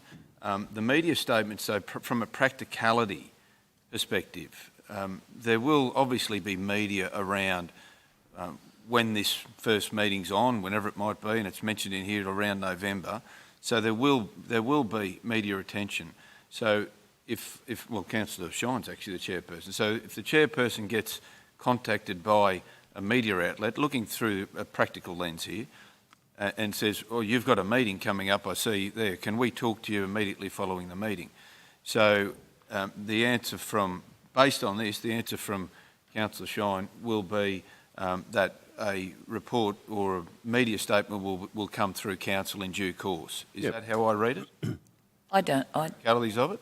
Well, if I'm media and I'm asking the chairperson of that, well, how did the meeting go? And Councillor Shine can't say, well, the meeting went well, or this happened, that happened. The practicalities of that just don't seem to work. So can I just make a comment there? We could put, because I think the deputy chair is not a councillor. The chair being a councillor, that's fine. And I, you know, I'm in the chair of our other advisory committees as councillors, and we speak on behalf, when we put press releases out, on behalf of what happens at that committee with the support of our staff teams. But, I mean, this would be the same, I would suggest. But I think in this one, it somewhere says there where the deputy chair is not a councillor. So that's the only situation you might come into should Councillor Shine not be present. Cool. And so that would then cover that. Yes. And so, Councillor, what I'm saying is, you know, you have a meeting and then something's at the meeting and media rings up and says, oh, how did the meeting go? Councillor Shine, as a representative council, can still talk. yeah, and I would imagine that the others. as chair and with Councillor Shine's experience, he would know where to go and where not to go in terms of that, because there would be issues that would come out of a meeting that would have to be decided, recommendations that would have to be decided by this council. Yeah. And that would be another opportunity for someone to talk. So, yeah, it could be pretty positive actually when we work it all out. Now, is there anything else that, in terms of the media contact, what you've got before you there in blue, is the chairperson who was a councillor? Yep, that's fine. What's the question on that? Councillor O'Shea. Yeah, thanks, Mayor. Probably not a question, more a comment. I'm not going to die in the ditch over this, but essentially by changing the words we've changed here, we're effectively saying the same thing in more words. You know what I mean? Like the chairperson, who is Yep. the councillor, who is elected by council. Yeah, but if he's not there, Except if it's the deputy who's not. but if he's I mean, not there, it's not the councillor. Every one of our other advisory committees says this. We sat in RADAC the other day and they laid that straight out there that the media spokesperson from this is the chair. If you're on RADAC as a member of whichever different organisation, you know, you're not authorised to speak on behalf of the actual advisory. Yeah, but Only the chairperson is the person who speaks on behalf of the advisory council. The advisory committee, apologies, is under the umbrella of council. Council approves who the person that speaks anyway. So as I said, I'm not going to die on the ditch, but I just kind of feel. if I could just make a comment, the deputy chair of most of our other advisory committees is also a councillor. So, Yep. Councillor Summerfield and then Councillor Carl. I feel like we're going round and round the track here. We go around in circles, yep. So probably for me, the most important thing is that somewhere in the terms of reference, it actually says that members of the advisory group are not entitled to speak to the media. That would be the much more important one, because I believe that's in all of our other terms of reference, and it may be in this one. Probably is. But that's the important one that needs to be. Well, aren't you saying that by a media statement will only be made by the chairperson? Yeah. Aren't you clearly making that Who is a councillor? quite specific? well, that's fine. Yep. Councillor Carl? Mr Chair, I beg to differ. I think where Councillor James is going, an advisory committee is exactly that, an advisory committee. Just because the councillor happens to be the chair doesn't mean to say that that councillor speaks on behalf of council. There are agencies that deal with that when that happens, and the outcomes aren't good. So I think we should be following our textbook guidelines for advisory committees, and that is that they're not entitled to speak on behalf of council. It's an advisory group meeting. It's not a councillor speaking for council after an advisory group meeting. I get the convoluted process, but we either change all and don't make an exception for one. So I'm not comfortable, and if it goes to there, I'll be voting against it and recording my vote at next week's meeting, because principles need to be adhered to. Because I may have a different view as a councillor on an advisory committee as a chair, and might cop a walloping by the rest of this boardroom if I express the advisory group's views, which happen to be different to this boardroom. We can't stray into that. We've got to be consistent. Okay. Acting CEO, you wish to say a few words? Councillors, no, I was just capturing the sentiment there. Are we going back to media statements will only be made by council then? Is that Can I make a comment, Mr Mayor, please? You need to be really careful on here. An advisory committee, yes, is an advisory committee, and the chair of that advisory committee, we're not stating you shouldn't. I suppose I've never been put in. Well, we have with RAPTAC been put in a couple of situations where. So what you would be saying was that this advisory committee, in the right way, hopefully, this advisory committee is advising council such and such, such and such. Yeah. Council can either accept that or not accept it.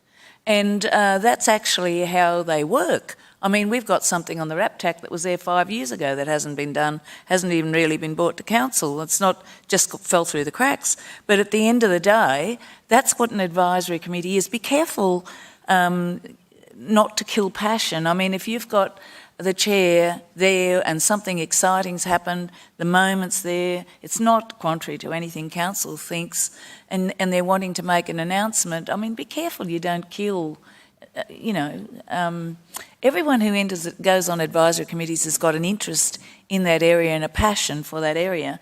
And no, everyone can't go and speak, but be careful it's not so tied up with red tape. The councillor who chairs that should always be mindful of council's thoughts and whatever and what they can and can't say. So I think it's perfectly okay the way it is. It is an advisory committee. Council can or doesn't follow what they say sometimes for obvious reasons, and because it's hard for people to understand how tightly we're bound by government regulation. Any other comments around the room? Councillor McDonald. I'm happy to move the motion. Move the motion, and that includes the terms of reference, the whole report. The amended terms of reference. Can we get back to the motion, please, on the screen, if you would?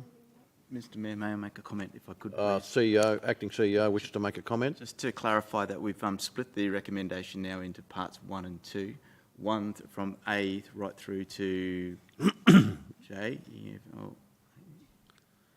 to I, sorry. And then part 2 is that council adopt the amended terms of reference attachment, which captures all of those highlights in blue, if you like.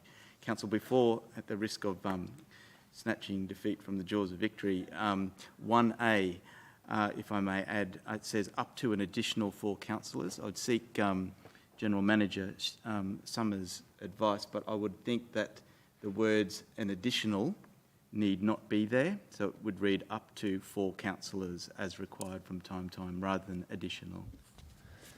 Yes, as your grammar teacher, I agree. Okay, and if there has been a comment that I've heard during this journey, it's about the potential of having 8 councillors sitting around the table with everyone else, but that, of course, is not the intent. So I think that clarifies it. It's just a matter of the broader passion there is in this community for this particular project, and a lot of people want to have their involvement, and I think that's good. So, if I may, just on okay. point, up to if you take out the word additional, does that therefore include the chair, who is a councillor as well? That's why I think it says additional, to be honest, because there's no mention of the chair in the recommendation. No. So either A in addition to the chair. In addition to the chair. Up to 4 councillors. Yeah, something like that. Yeah. So if we put those words in. Yep. Because it could be interpreted as then 8, depending on your. Yeah. So in addition to the chair. Yep. The other option is, sorry, through you, Mr Chair. The other option is you have A, that Councillor Shine appointed as chair, and B, up to 4. That's the other option to do it. That's the other option. So only 3 councillors, 3 other than the chair. Well, that's the way it would work. But look, I think it's better to leave it the way it is at the moment. That's my personal view. I think it's okay like that. We've Well, I've moved it as it is. I'm happy to take to make that change. Moved by Councillor McDonald. Do I have a seconder? A change in addition to the chair. In addition to the chair. It's not in the motion. Up there? Yeah, I'm happy to. Is there? That's right. Yeah. Yep. You happy with that? Okay.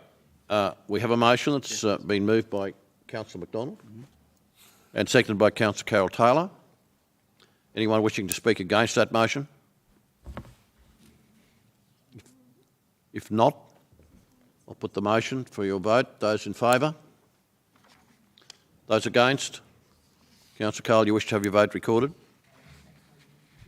Yeah, well, you can do it today too if you wish, but anyhow, we'll do it next week.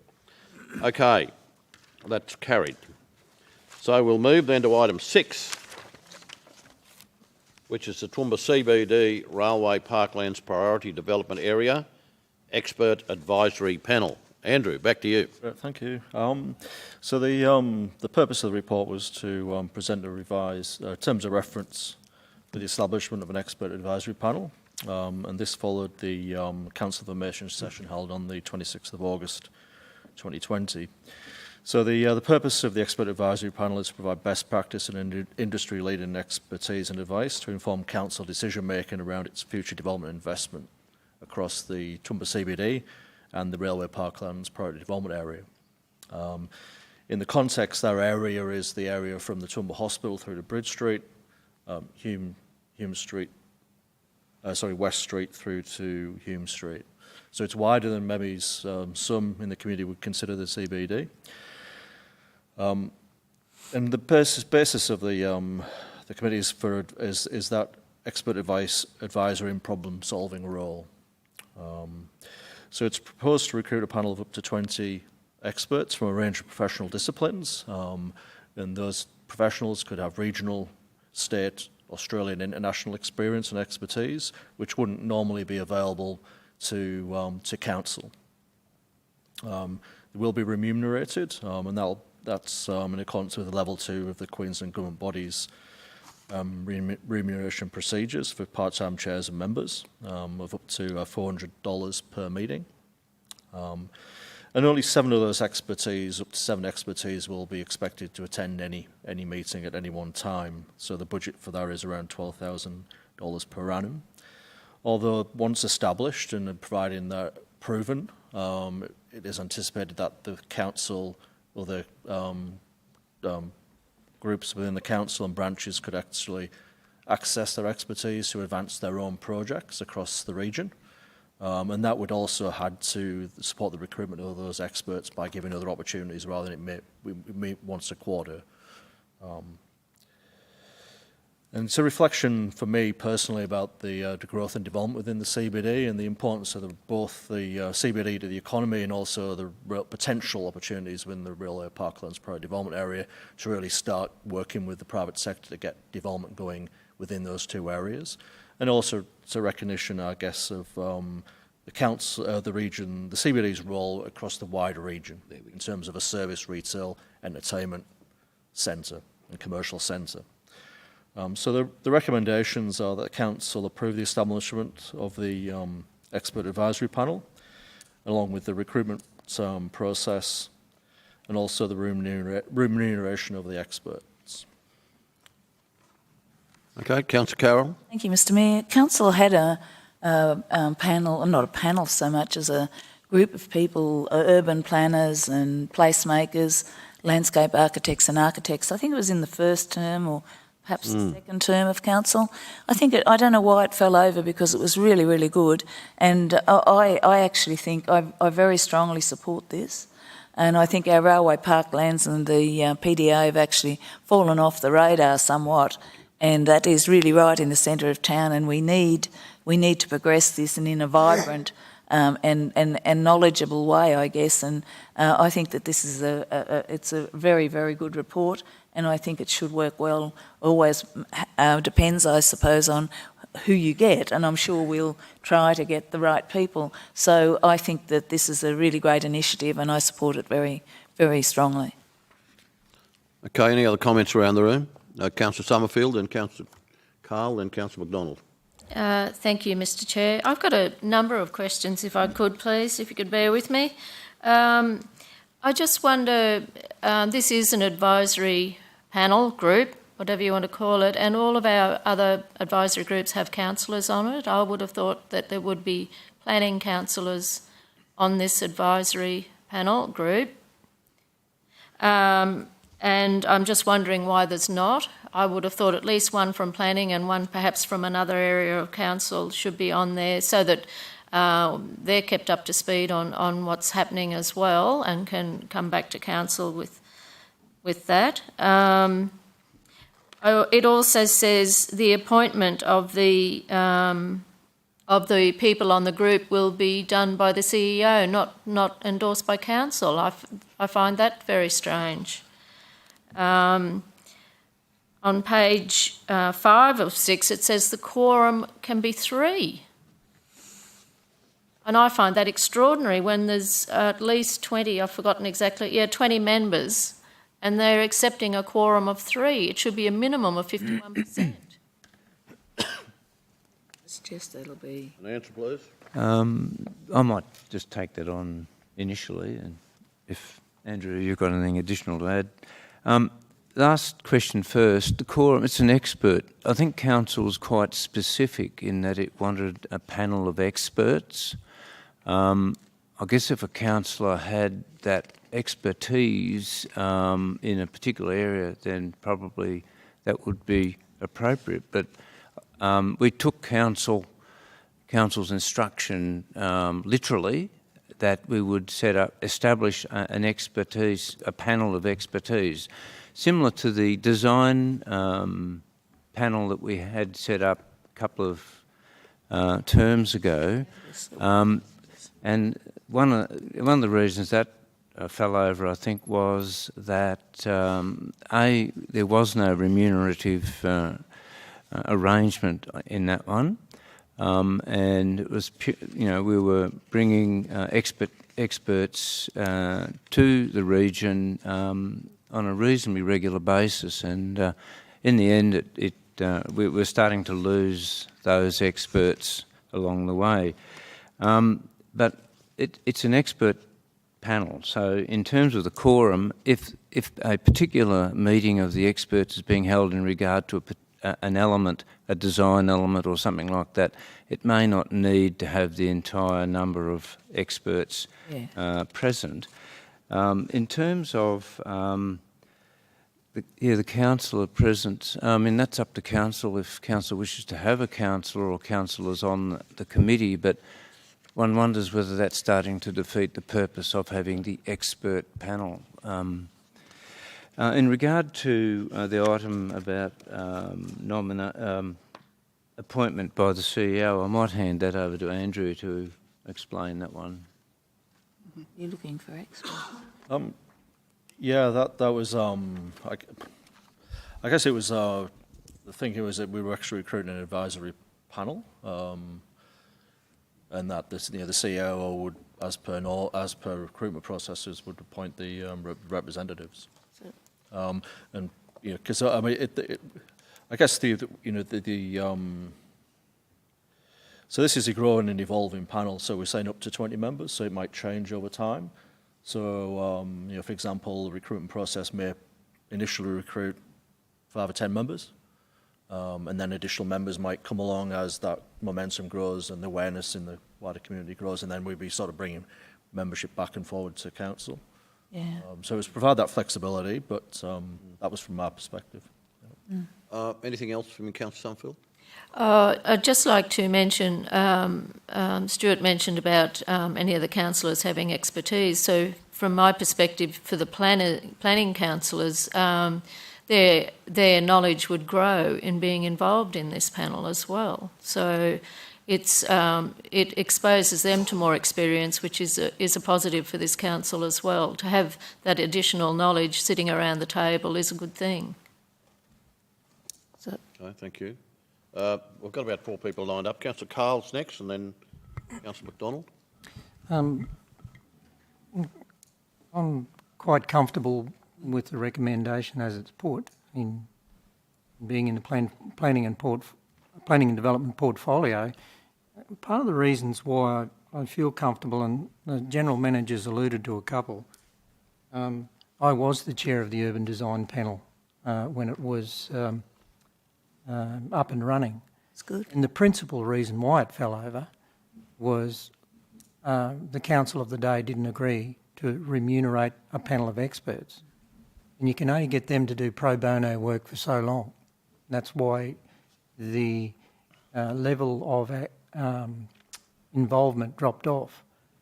Another point that I observed as chair of that committee at the time is, whilst they're a panel of experts, to have them all sitting in the room could somewhat be counterproductive, particularly if you're working on a particular item that required particular skill sets, because it's not like a boardroom. This is an expert panel, where in a boardroom everyone has to be brought up onto the same level of understanding, given that not everyone has the same skill set. Whereas this is more a working group of experts to get through the items that need to be covered, and then they in turn brief the broader group at the appropriate time, maybe at the next meeting. But I could very well see the appropriateness of a quorum of 3, because it might be a very specific item and specific skill sets required to get through that body of work. Now remember, in this proposal, we're remunerating experts. We don't want to waste time in trying to educate other experts in other fields, rather get through the work, bring them together, make sure there's an agreement with all the parts as they need to come together, and then that advice goes to council. That was my observance as the chair of the Urban Design Panel. It was clunky because there were different people with different skill sets in the room. So I'm comfortable. Look, I'm comfortable if council feels to put myself as a planning and development portfolio person on there.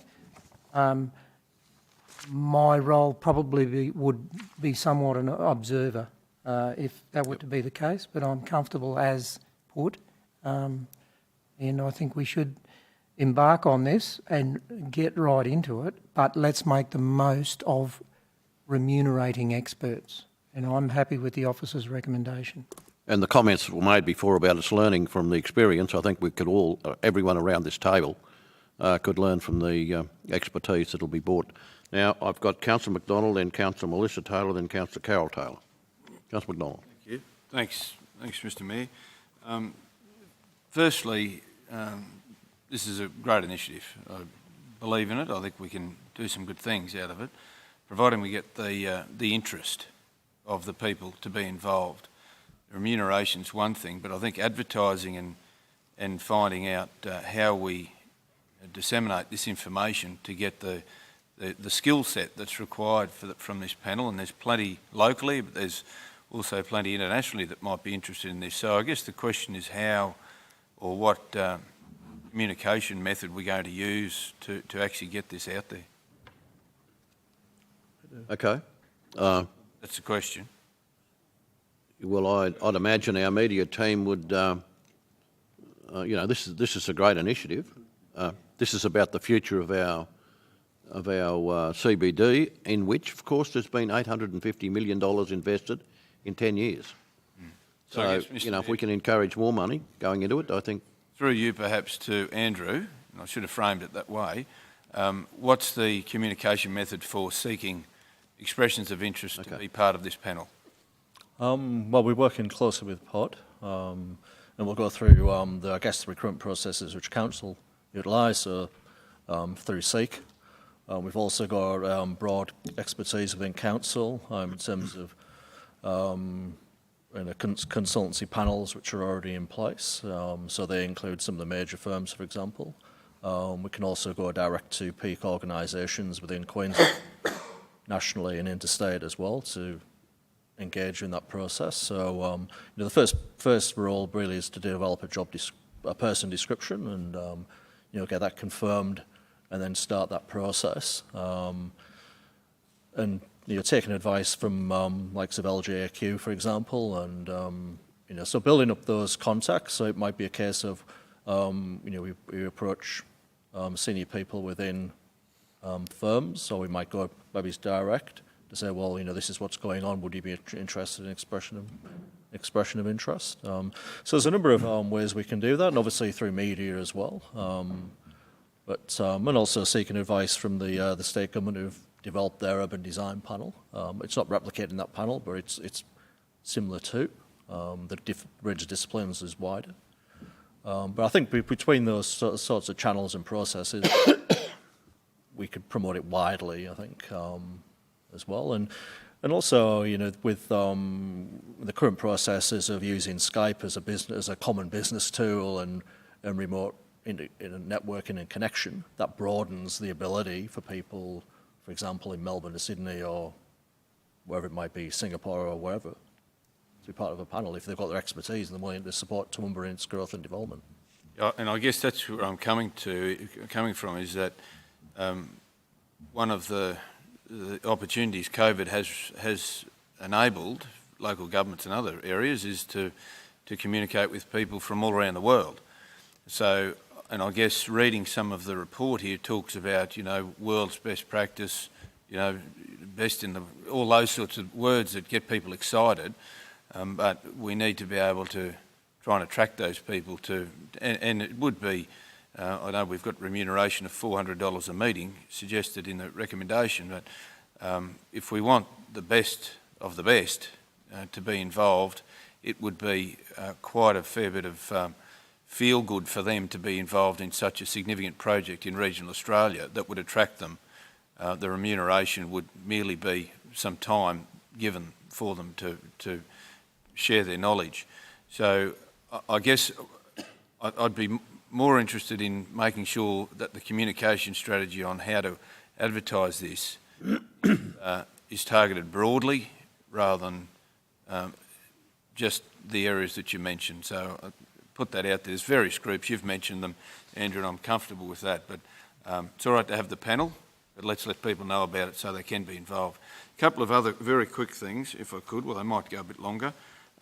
In regard to recommendation 4, and Councillor Summerfield mentioned it, I believe it would be in the best interest of this council to actually have an opportunity to receive at a future economic development committee meeting a recommendation from officers for members of the expert panel. The reason I say that is dovetailed into the last comment around advertising and promotion of this. We need to maintain the efforts, as the Mayor has said, that this is a significant project. CBD is, Railway Parklands is equally significant. Having a report come to Council where Council will actually identify who's put forward on the panel, their CVs, for instance, and what they're about, I think would actually benefit for the community to be aware of that as well. So I'd be more in favour to make that adjustment. I know Councillor Carr was happy with as it is. I don't see that as making an extra step per se. So I would prefer item 4 to say that Council receive a future report to economic development by way of recommendation of members of the expert advisory panel. So the Council receive words to that effect to do that. So that's the second part. So if there's no issues with that, that's fine. The third one around the quorum, when I first read the report, I was like Councillor Summerfield suggesting that 3, albeit I understand the panel, 20 members, and to me, immediately I thought a quorum of 3 seems a bit small. But when you actually go into the projects that could come through this, it may only be 3 or 4 that are actually interested in those particular areas. So I understand that. I would be more comfortable with 5, but if 3 is suggested, given the fact that you've got the chair who's the general manager, it's only 2 other experts, I think 5 would be more, I'd be more comfortable with, but certainly understanding the complex of 20 members. So I'd be more comfortable to have a quorum of 5 rather than 3. That's the comments. We'll deal with that now. Do you feeling, how's the councillors feel about a quorum being 5? Yes. Councillor Taylor, you just... Mr Mayor, it's been mentioned. If they're mentioning something and the meeting is about a particular subject, and we're paying these panel members, we may only need 3. Exactly. This has been well thought out. I don't know why we feel we have to adjust it. I mean, really, I actually... And the other thing, I'm happy for Council to receive these, but look at the other issues we have with appointing members to boards. I mean, we don't have the knowledge to go through people's CVs. We don't appoint our expert staff. It should go to the CEO and with the recommendation of the officers for the panel, and then come and be received by Council to endorse it if you like. But I mean, it's just we're not the experts sitting around this table. This is not an ordinary advisory committee. This is this is actually called the I'm on the wrong thing now, but this is called the expert panel, and it's called that for a reason.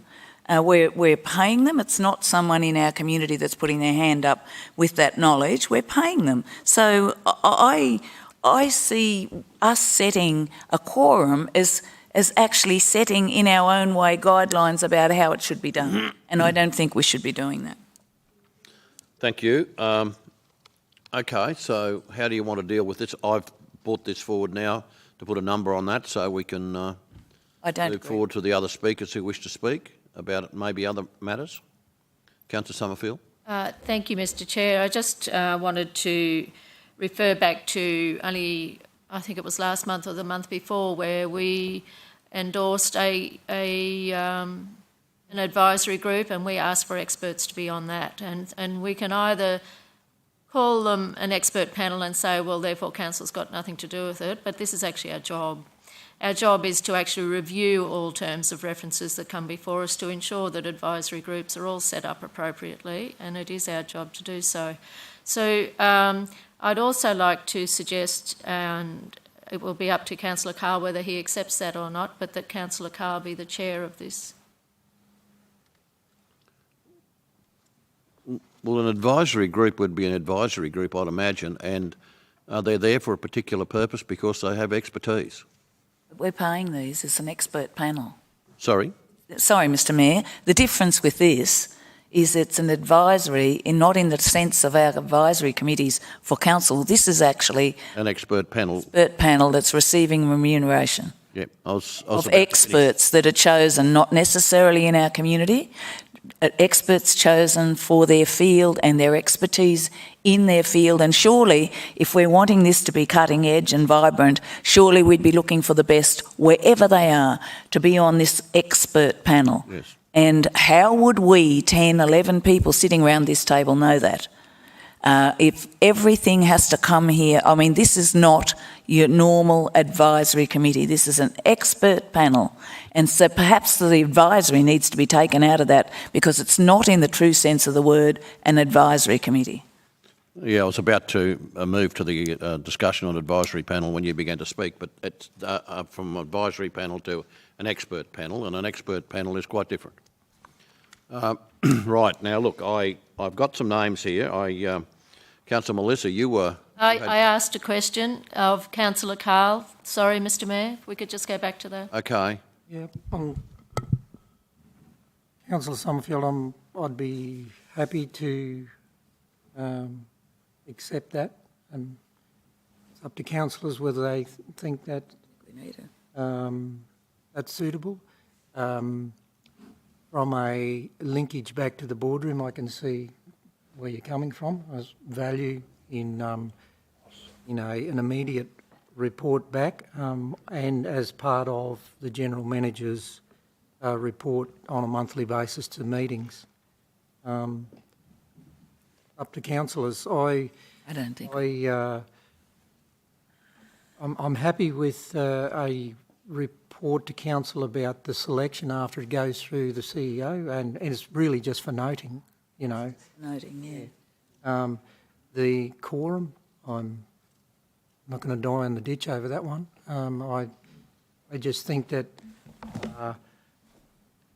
it's vitally important that we understand that if we're remunerating experts, we get the best out of them in the most productive time, and the people that need to be in the room will be in the room either via Skype or Zoom or personally to get the best outcomes. So I guess as a chair's role, that's making sure that happens and you facilitate that. So over to you guys. Okay, any other comments around the room? Councillor McMahon, Councillor, getting a little bit out of order. I had Councillor Melissa Taylor lined up there some time ago and we've been diverted a fair bit, but we'll go back to you, Councillor Melissa. Okay, then Councillor Tim. Thank you, Chair. I think Councillor Carl just summed up what I was going to say. I think it's an excellent initiative and it's vital for the revitalisation of our area, of the CBD and the surrounding area. And I think it's important that we have a councillor as a representative on that particular panel. And I know it's an expert panel, but you have a chair and a leader in planning who don't have expertise in planning, but sit there and lead it anyway. And I think it's important that council actually has a councillor representative on that panel. So I think it's really important. So thank you, Councillor Carl, for accepting that. Okay.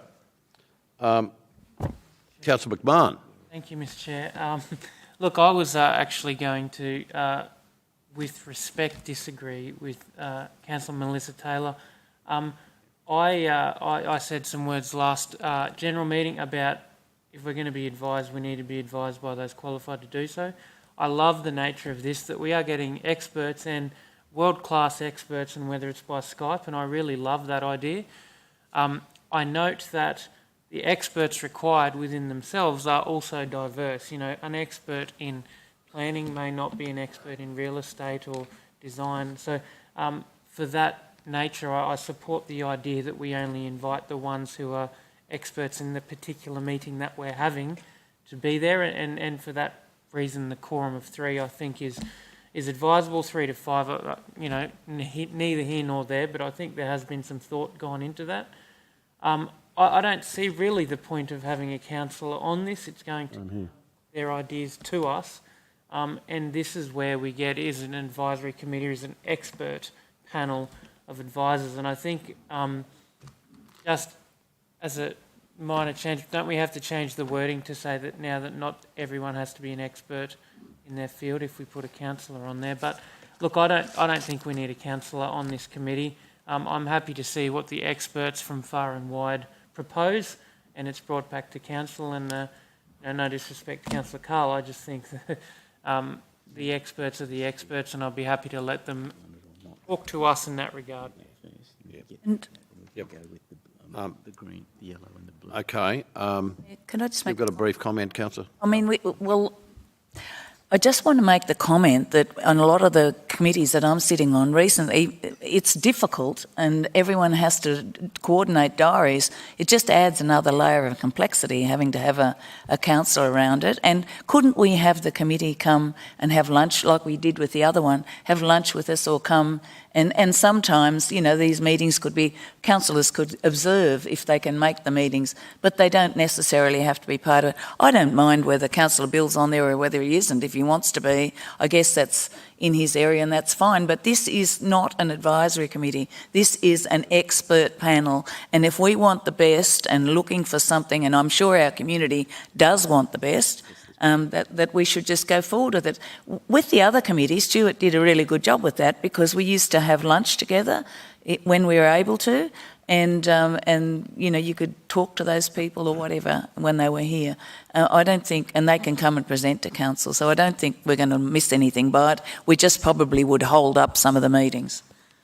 Look, councillors, I think we really ought to test item 6 there in the purple. Whether you feel as if we should have an expert panel in its purest sense, or whether we should in fact have a councillor on that panel.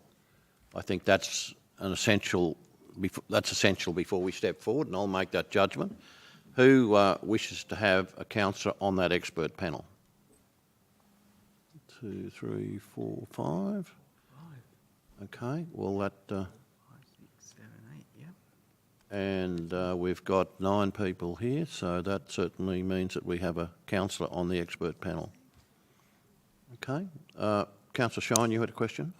Just a comment in relation to what's been said before. I'm very happy for Councillor Carl to go on if he's prepared to, with one proviso, and that is that he's in favour of the Parklands development. You know, I'd hate to have a councillor chairing it who wasn't really had his heart in mind. I presume you are. Councillor Shine, last term I was an advocate and still am, and I think it might have even been the term before.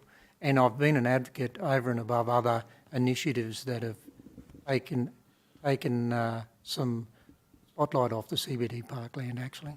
I'll take that as a yes. The other comment I make is that these experts are being... Well, there's only 4 meetings a year, so you really expect them all to turn up at the meeting, I would have thought. It's going to be interesting to see how it works or how it's made to work. The payment, I take it's pursuant to a state government sort of precedent there, as from reading the material that we've got. But what it works out to is that these experts would be paid an amount which is equivalent to $100,000 a year, and I don't know what type of experts these days you get for 100,000 a year. So hopefully one assumes they'll do it for the love of the job rather than for the money. I just make that comment. Any other comments around the room? There's one comment. Can you go to the recommendations, please, in respect, I think it was item 5 of the recommendations. We're dealing with before that that Economic Development Committee be advised of the members appointed to the expert advisory panel. Why would that not be the full council? Mr Mayor, if I could just make a point that we're testing possibly the 2 4s before we test what's there in 5, because 5 will be a product of whatever number 4 council may wish to decide, which is whether or not council approves the appointment of the members to the expert panel, or are you delegating that to the CEO to do so, and subsequently the CEO would then advise either this committee or a council in its entirety. So well, it's possibly the 2 4s that may need to be tested before the last. So CEO to approve or council to approve? Mr Mayor, I move that the second one, the council delegate to the CEO to confirm the appointments of the expert advisory panel as detailed by the terms of reference. So you're taking your recommendation, Councillor Taylor, if we take out the yellow one. Is there any other comments around the room? Councillor Carl? I sort of feel that because there's remuneration involved, and that's out of council budget, that we probably should have a report to council for noting that after the CEO's been across that and made his recommendations as per the officer's what information put to him, that it comes to council for noting and sign off. And there, yeah, the yellow should... That's what number 5 says, Bill, so you've got 4 and 5. So the Economic Development Committee be advised, yeah. So keep the 2 blues? Council approve the appointment. I'm saying that should stay because it should come to council in one of these forums, you know, where legislation is going now. Things need to come to this forum so they can be signed off by council, and particularly there's remuneration involved. It's really just for noting the panel or the selection process and the sign-off from the CEO to go to a committee meeting of the Economic Development Committee should be a fairly straightforward process to say, well, these are the selected expert panel, and council signs off. And the reason why it comes to the public agenda, it's in the public minutes, and it's there as transparently for everyone to see. So that's why I'm saying, I agree, Jeff, Councillor McDonald, that the Economic Development Committee be advised, but I suppose you could combine the 2 into one. Mr Mayor, I just moved that, but I'm happy for that as long as it's to council for sign off, as long as we're not going to sit here like we do with other things, arguing about everybody's CV and what they should and shouldn't do and who should and shouldn't be on there. So that's what I'm trying to, yes, you're probably right, Councillor Carl, that it needs to come. So I'll move that, a combination, I guess. No, well, I'm not moving, obviously. Sorry, Carol. All right, I did actually move something before that we just moved on to other comments, but I withdraw that moving. You just were about to move the motion? I moved before, but I'm happy to change it. I actually did move before, and then we moved on to comment. So I'm happy to change my what I was going to move in that council approve the appointment of the members. But first of all, that council, perhaps we should say, that council delegate to the CEO to, perhaps not confirm, perhaps that's the wrong word, that it should, to select or to, the council delegate the CEO to approve the appointment of members, and then that council, we would be subsequently advised of that appointment? would come here for a sign-off, because as Councillor Carl says, it's financial, and it should really be in. We should have the final say over it. As long as we're not going to go through I'm tired of. You sit here and people want to have the final little control over everything. That's not what we should have with this. This should be chosen by our officers with a recommendation to the CEO or the acting CEO or a relevant person who has that knowledge and oversight, and then council needs to, what's the word I'm looking for? It's not approve, it's sign off, perhaps, yeah. Recommend? No, sign off, because we would be, at a committee, we would be signing off on what has been put in place. Would that mean that the CEO recommend and it just comes to council? Council endorse, Yep. and with Councillor Bill Carl as the chair. So I'm happy to move all that in amalgamation, but I think we need a bit of wordsmithing there. I think possibly we do. Taking from a practical point of view, endorsing and approving, just looking at those two words. So the CEO, are we saying that the CEO is making a recommendation for council to subsequently endorse, i.e. approve, or is the CEO approving it and then subsequently it's being noted that has occurred? And that's what those two are quite different. So one's being approved by the CEO and then it's just coming to council for noting so that you're aware that a decision has already been made. Yeah. Alternatively, it's the CEO bringing to council a recommendation which council then subsequently approves/endorses thereafter. Well, I'd like to move They're different. that the CEO approve and we note. Okay, and I guess that's what the blue 4 originally was, so that council approve the CEO to make those appointments, and then the blue 5 was that decision be brought back to council for noting through this committee, which then flows through to the ordinary meeting as well. Okay. So it's the two blues, if you like. Change of the chair or that Councillor Carl, the planning. So and I'd actually like to move it with those things. Okay. Councillor Carol Taylor has moved that. Do you have a comment, or are you seconding that, Councillor? Not seconding. I just want a bit of clarification. Just a moment. I think it's appropriate we get a seconder before we move forward. Do we have a seconder for that resolution in that form? Councillor Carl has seconded that? No. Have you a question? Yeah, thank you. And I thank the acting CEO for clarifying them. If we go to endorse and then it comes to council for sign off, approval, do we still go, and I agree with Councillor Carroll, I don't really think we need to sit here and see every resume and nitpick and go back and forth. If CEO endorse and we approve, do we still see resumes, etc.? Well, over to you, CEO. Yep. Thank you, Councillor.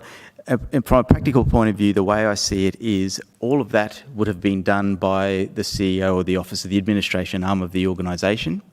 When it comes to council for noting, and I use the word noting rather than endorse, for noting, it's really informing council that a decision has been made to appoint these people with these qualifications to this particular advisory panel. It wouldn't be necessarily an option to prosecute the decision because it's already been made. Now, whether or not council would like to see the CVs accompany that, so that there's a broader understanding, and we've had that conversation with another controlled entity just recently. That's completely in your remit to ask for that information. But the important point in my mind is, again, from a practical point of view, the CEO will have already made that decision to appoint these people, such that council wouldn't be in a position then to re-prosecute it thereafter, based on the resolutions as they're currently unfolding. So follow up, if I may, if we change that to endorse, does that mean we get a list of names and it's just a yes or no, we don't take in and out? Like we don't go through the resumes and everything in here? But if that's changed, Already done. of course. It's already done to be for information purposes only. Look, we're handing over the responsibility of this to the CEO, and no doubt his advice will come from senior staff, such as the GM here beside me, and to my left, in terms of who would be the ideal people for that panel, and they make that decision. And what you're deciding on whether it's an operational matter or whether it in fact ought to come to us for as we guide the process. I'm happy with that wording. Thank you for clarifying. Happy with the wording that's on there now. Councillor McDonald, sorry I cut you off before. Yeah, I just wanted to get some clarification. Maybe the mover and seconder may or may not agree, but in number 4, the council approved the Chief Executive Officer to confirm the appointment of members. I believe we're saying the Chief Executive Officer does appoint the members, so it would be the council approved the Chief Executive Officer to appoint the members of the expert advisory panel. So strictly speaking, Councillor, it would be that council authorise the Chief Executive Officer to appoint. To appoint. Yep, so we'll just change it. I agree with council authorise. that. You, Bill? Yeah. That wording's fine. So the mover and the seconder comfortable to make that change? The resolution? Councillor Cole, yes. Councillor Taylor? Yes, thank you. Any further comments around the room? Is there anyone wishing to speak against the motion?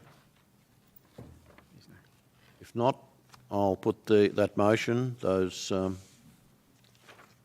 points that are made there, the 6 points. I'll call for those in favour. Those against? Councillor Summerfield, you wish to have your vote recorded?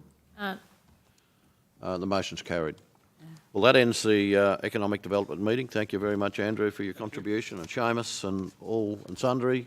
It's been a fair bit of work. I think we'll have a bit of a break for 10 minutes or so, and we'll then go into confidential.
All right, thanks, councillors. We'll resume as we go into the confidential section of the Environment and Community Committee. So first I'm going to ask for a motion that we go into closed session, moved by Councillor McDonald, second by Councillor Melissa Taylor. Those in favour?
So back in open session. So councillors, the item before us here, we have a recommendation that will be in front of us here. So the recommendation to this item, which is item 6 on the agenda, is as follows. 1, that council receives the procurement recommendations report, attachment 1 to the confidential report titled Civic Administration Building Concept Design and Commercial Sounding.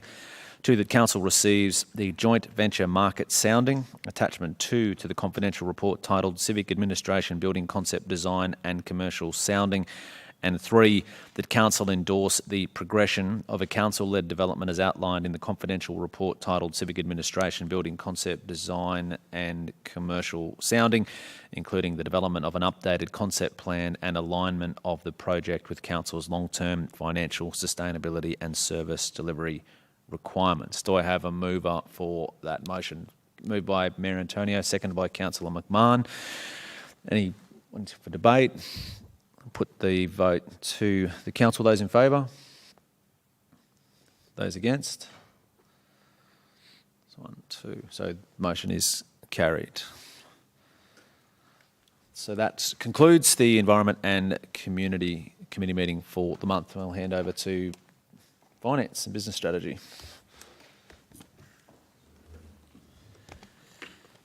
Thank you. We close the meeting at 12:01. Sorry.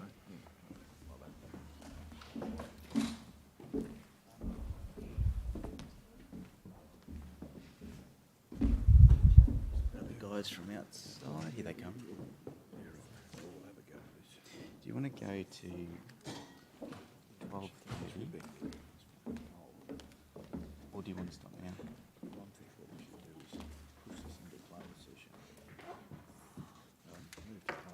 And then we can do whatever we want. We can adjourn the meeting. Close. No, did you hear that? Close the session. And then can we adjourn the meeting at any time as it's closed? Or do we have to reopen to adjourn? You have to reopen to adjourn. Yeah. So if you want to adjourn, you adjourn now. And if you want to, Nancy, if it's going to be a declaration where you have to make a decision, she should perhaps do it before you close. Because otherwise you're going to have to reopen to the decision. Yep. We've got options. What are you going to do? Well, councillors, welcome back to the Finance and Business Strategy Group. We will move into closed session. Before we do that, it may be of benefit for Councillor Summerfield to make a declaration to item 7, so that we don't then have to go into open and then close before that, if you like. That's a very good idea. Thank you, Mr. Chair.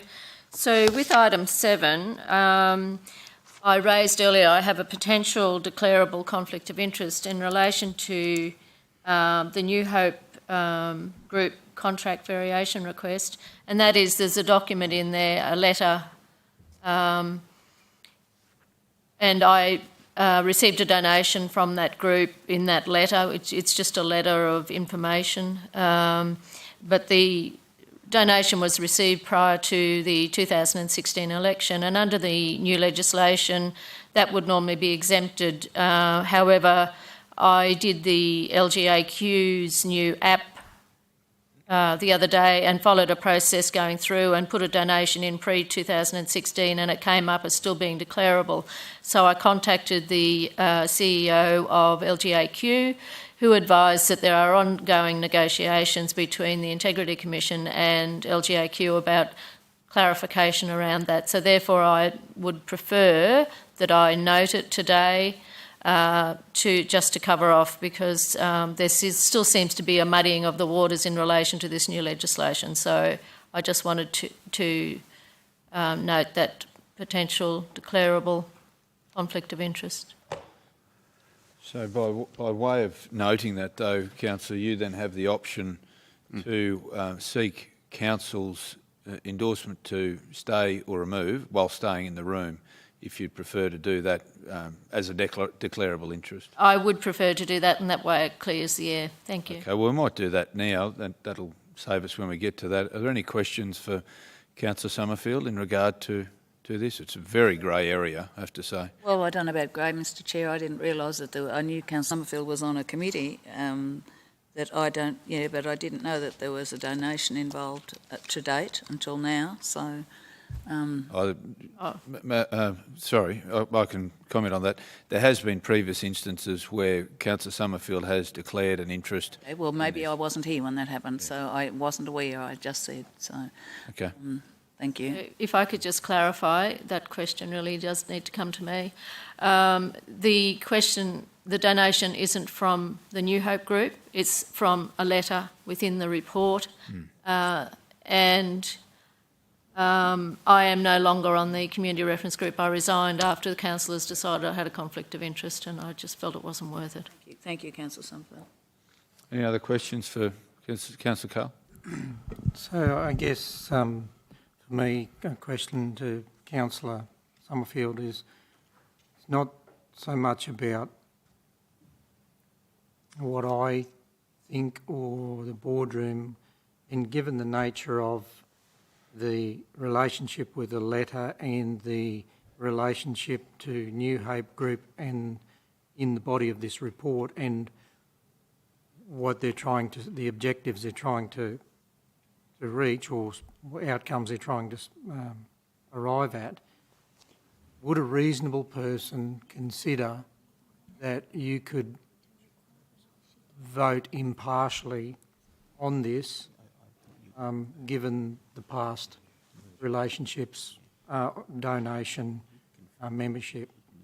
That's for me the question that I pose in my mind as the reasonable person outside of this boardroom in the community. If I could respond, thank you. I was a council representative on New Hope Group Community Reference Group, which was all about engaging with the community and distributing funds to various groups within the community. It wasn't about New Hope Group. I am more than capable of separating my councillor responsibilities from a community reference group I was on.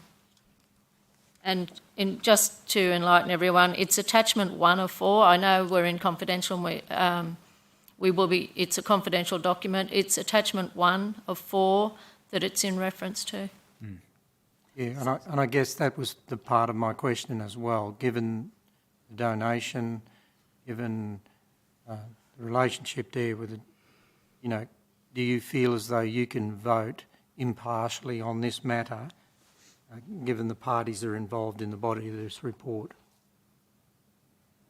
Yes, if I could just clarify, and once again it's diplomatically, the attachment 1 is purely identifying a reason why for these discussions to be held and as a supporting argument, if I could put that. It's not actually that attachment 1 is not influenced anyway by this. It's just a supporting document to the conversation that's going to be had in closed session. That's right. Councillor... Thank you, Mr Chair. Look, I just feel I have to say this. It's been mentioned that Councillor Summerfield was council's representative on that. This council never endorsed that. That's a comment and a statement, and they never did. It never came to this council. That's okay. Any other questions for Councillor Summerfield in regard to this? So no other questions. Would someone then like to move a motion? I didn't quite hear the explanation about the donation. There was or there wasn't a donation? You look at attachment 1 of 4. Oh, that FKGs. I received a donation from that company, but that letter is no way influencing me. It's simply a supporting document in the report. I got it now, sorry. Didn't see. You see that, Councillor Shine? That's the WIDMAC.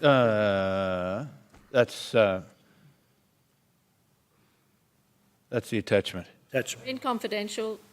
We are in confidential, yeah. Sorry, we're not in. We're not in confidential. The item is confidential. sorry. So we are now moving then. Someone like to move a motion to A, allow Councillor Summerfield in the room, or B, not allow? A motion from the floor. Councillor Melissa? Thank you, Chair. I'll move a motion to allow Councillor Nancy Summerfield to stay in the room. Okay, a seconder for that motion?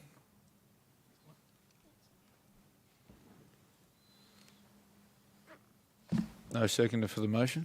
I'll perhaps propose a new one, new motion. It's now Well, sorry? lapsed. That one's now lapsed. That's lapsed. There's no seconder, so we can move to another motion. Look, I thank Councillor Summerfield for the work she's put into explaining this properly, and I realise that if we take it back to on the checklist that has been recently put out by the new legislation, this came up as a conflict of interest in that checklist, and contrary to any other official documentation, I put the motion that Councillor Summerfield leave the meeting for this item. So this is when we get to item 7, that you move Councillor Summerfield is removes herself from the room and any voting on the matter. Do I have a seconder for that motion? Seconded by Councillor Carl. Any conversation, debate, query on that? That being the case, we'll go to the vote. Those in favour of the motion, which is that Councillor Summerfield, what is the motion there? Has a real or perceived conflict of interest in the matter and accordingly must leave the room, including any place set aside for the public to stay away while this matter is discussed and voted on. It's the motion. To declarable rather than real and perceived? Yeah, it's a declared interest. Declared interest, yeah. That's a bit more in line with the current or revised legislation. Declarable conflict of interest. Declarable conflict of interest. Okay, we've got moves by Councillor McMahon, seconded by Councillor Carl. Those in favour?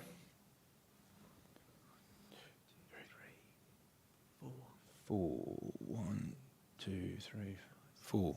8, 9. You need to vote. 4. Well, the trouble is, we can't make the other one. The other one was elapsed. They're correct.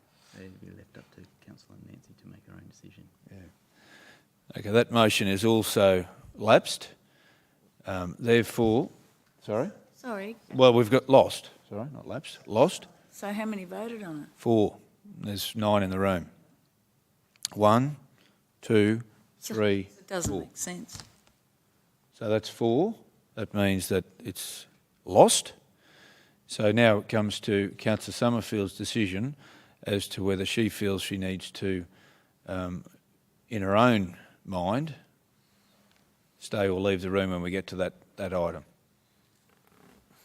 which is item 7. And you can make that decision when we get there. Councillors, with that, thank you for your indulgence. We'll move then a motion to close the meeting to the public. Moved by Councillor O'Shea, seconded by Councillor Antonio. Those in favour? Motion's carried.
Well, welcome back everyone for the final session of the Finance and Business Strategy, and concludes the committee meetings for today, Tuesday. Item number 6, councillors, is before you, and item number 6 is the recommendation for service delivery review, operational budget rebalancing. The recommendation is before you. Number 1, the methodology and outcomes developed to re-baseline the 2021 operational material services and other expenditure budget. Number 2, financial outcomes to be incorporated in the budget review 1, calculations and considered in a future council report. And number 3, the intention to apply the methodology in future years' operational budget development for council subsequent consideration. I have a mover for the motion. Moved by Councillor Shine, seconded by Councillor Melissa Taylor. Those in favour? That motion's carried without dissent. Item number 7. Thank you, Mr Chair. I will declare I have a declared conflict of interest purely because a letter has been added to that report supporting an argument, and lack of support, I will remove myself from the room during the voting. Thank you, Councillor Summerfield.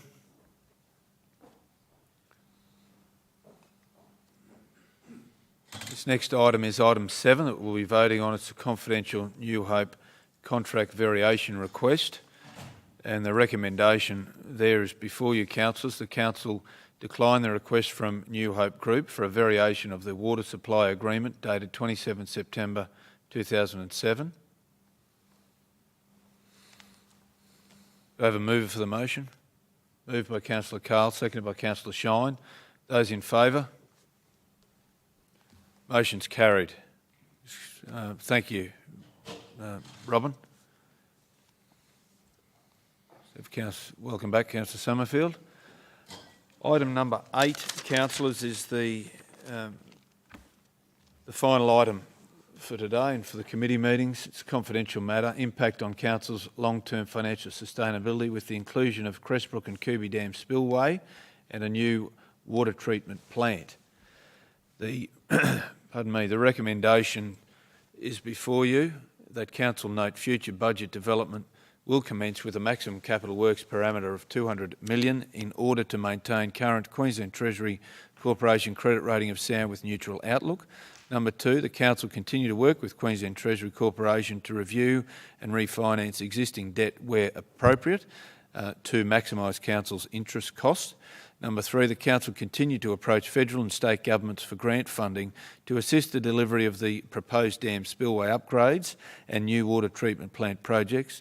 Number 4, the council request a meeting with representatives of Queensland Treasury Corporation and the state government to discuss future options for council's water and sewerage business.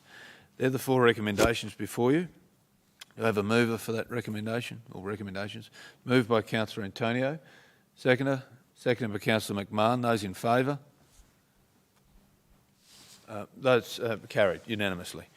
Thank you, councillors. Thanks, Mayor. Thanks, Acting General Manager. Thank you, Acting General Manager. Acting CEO. Meeting is closed at the set time of 1:51 and 30 seconds. Thank you.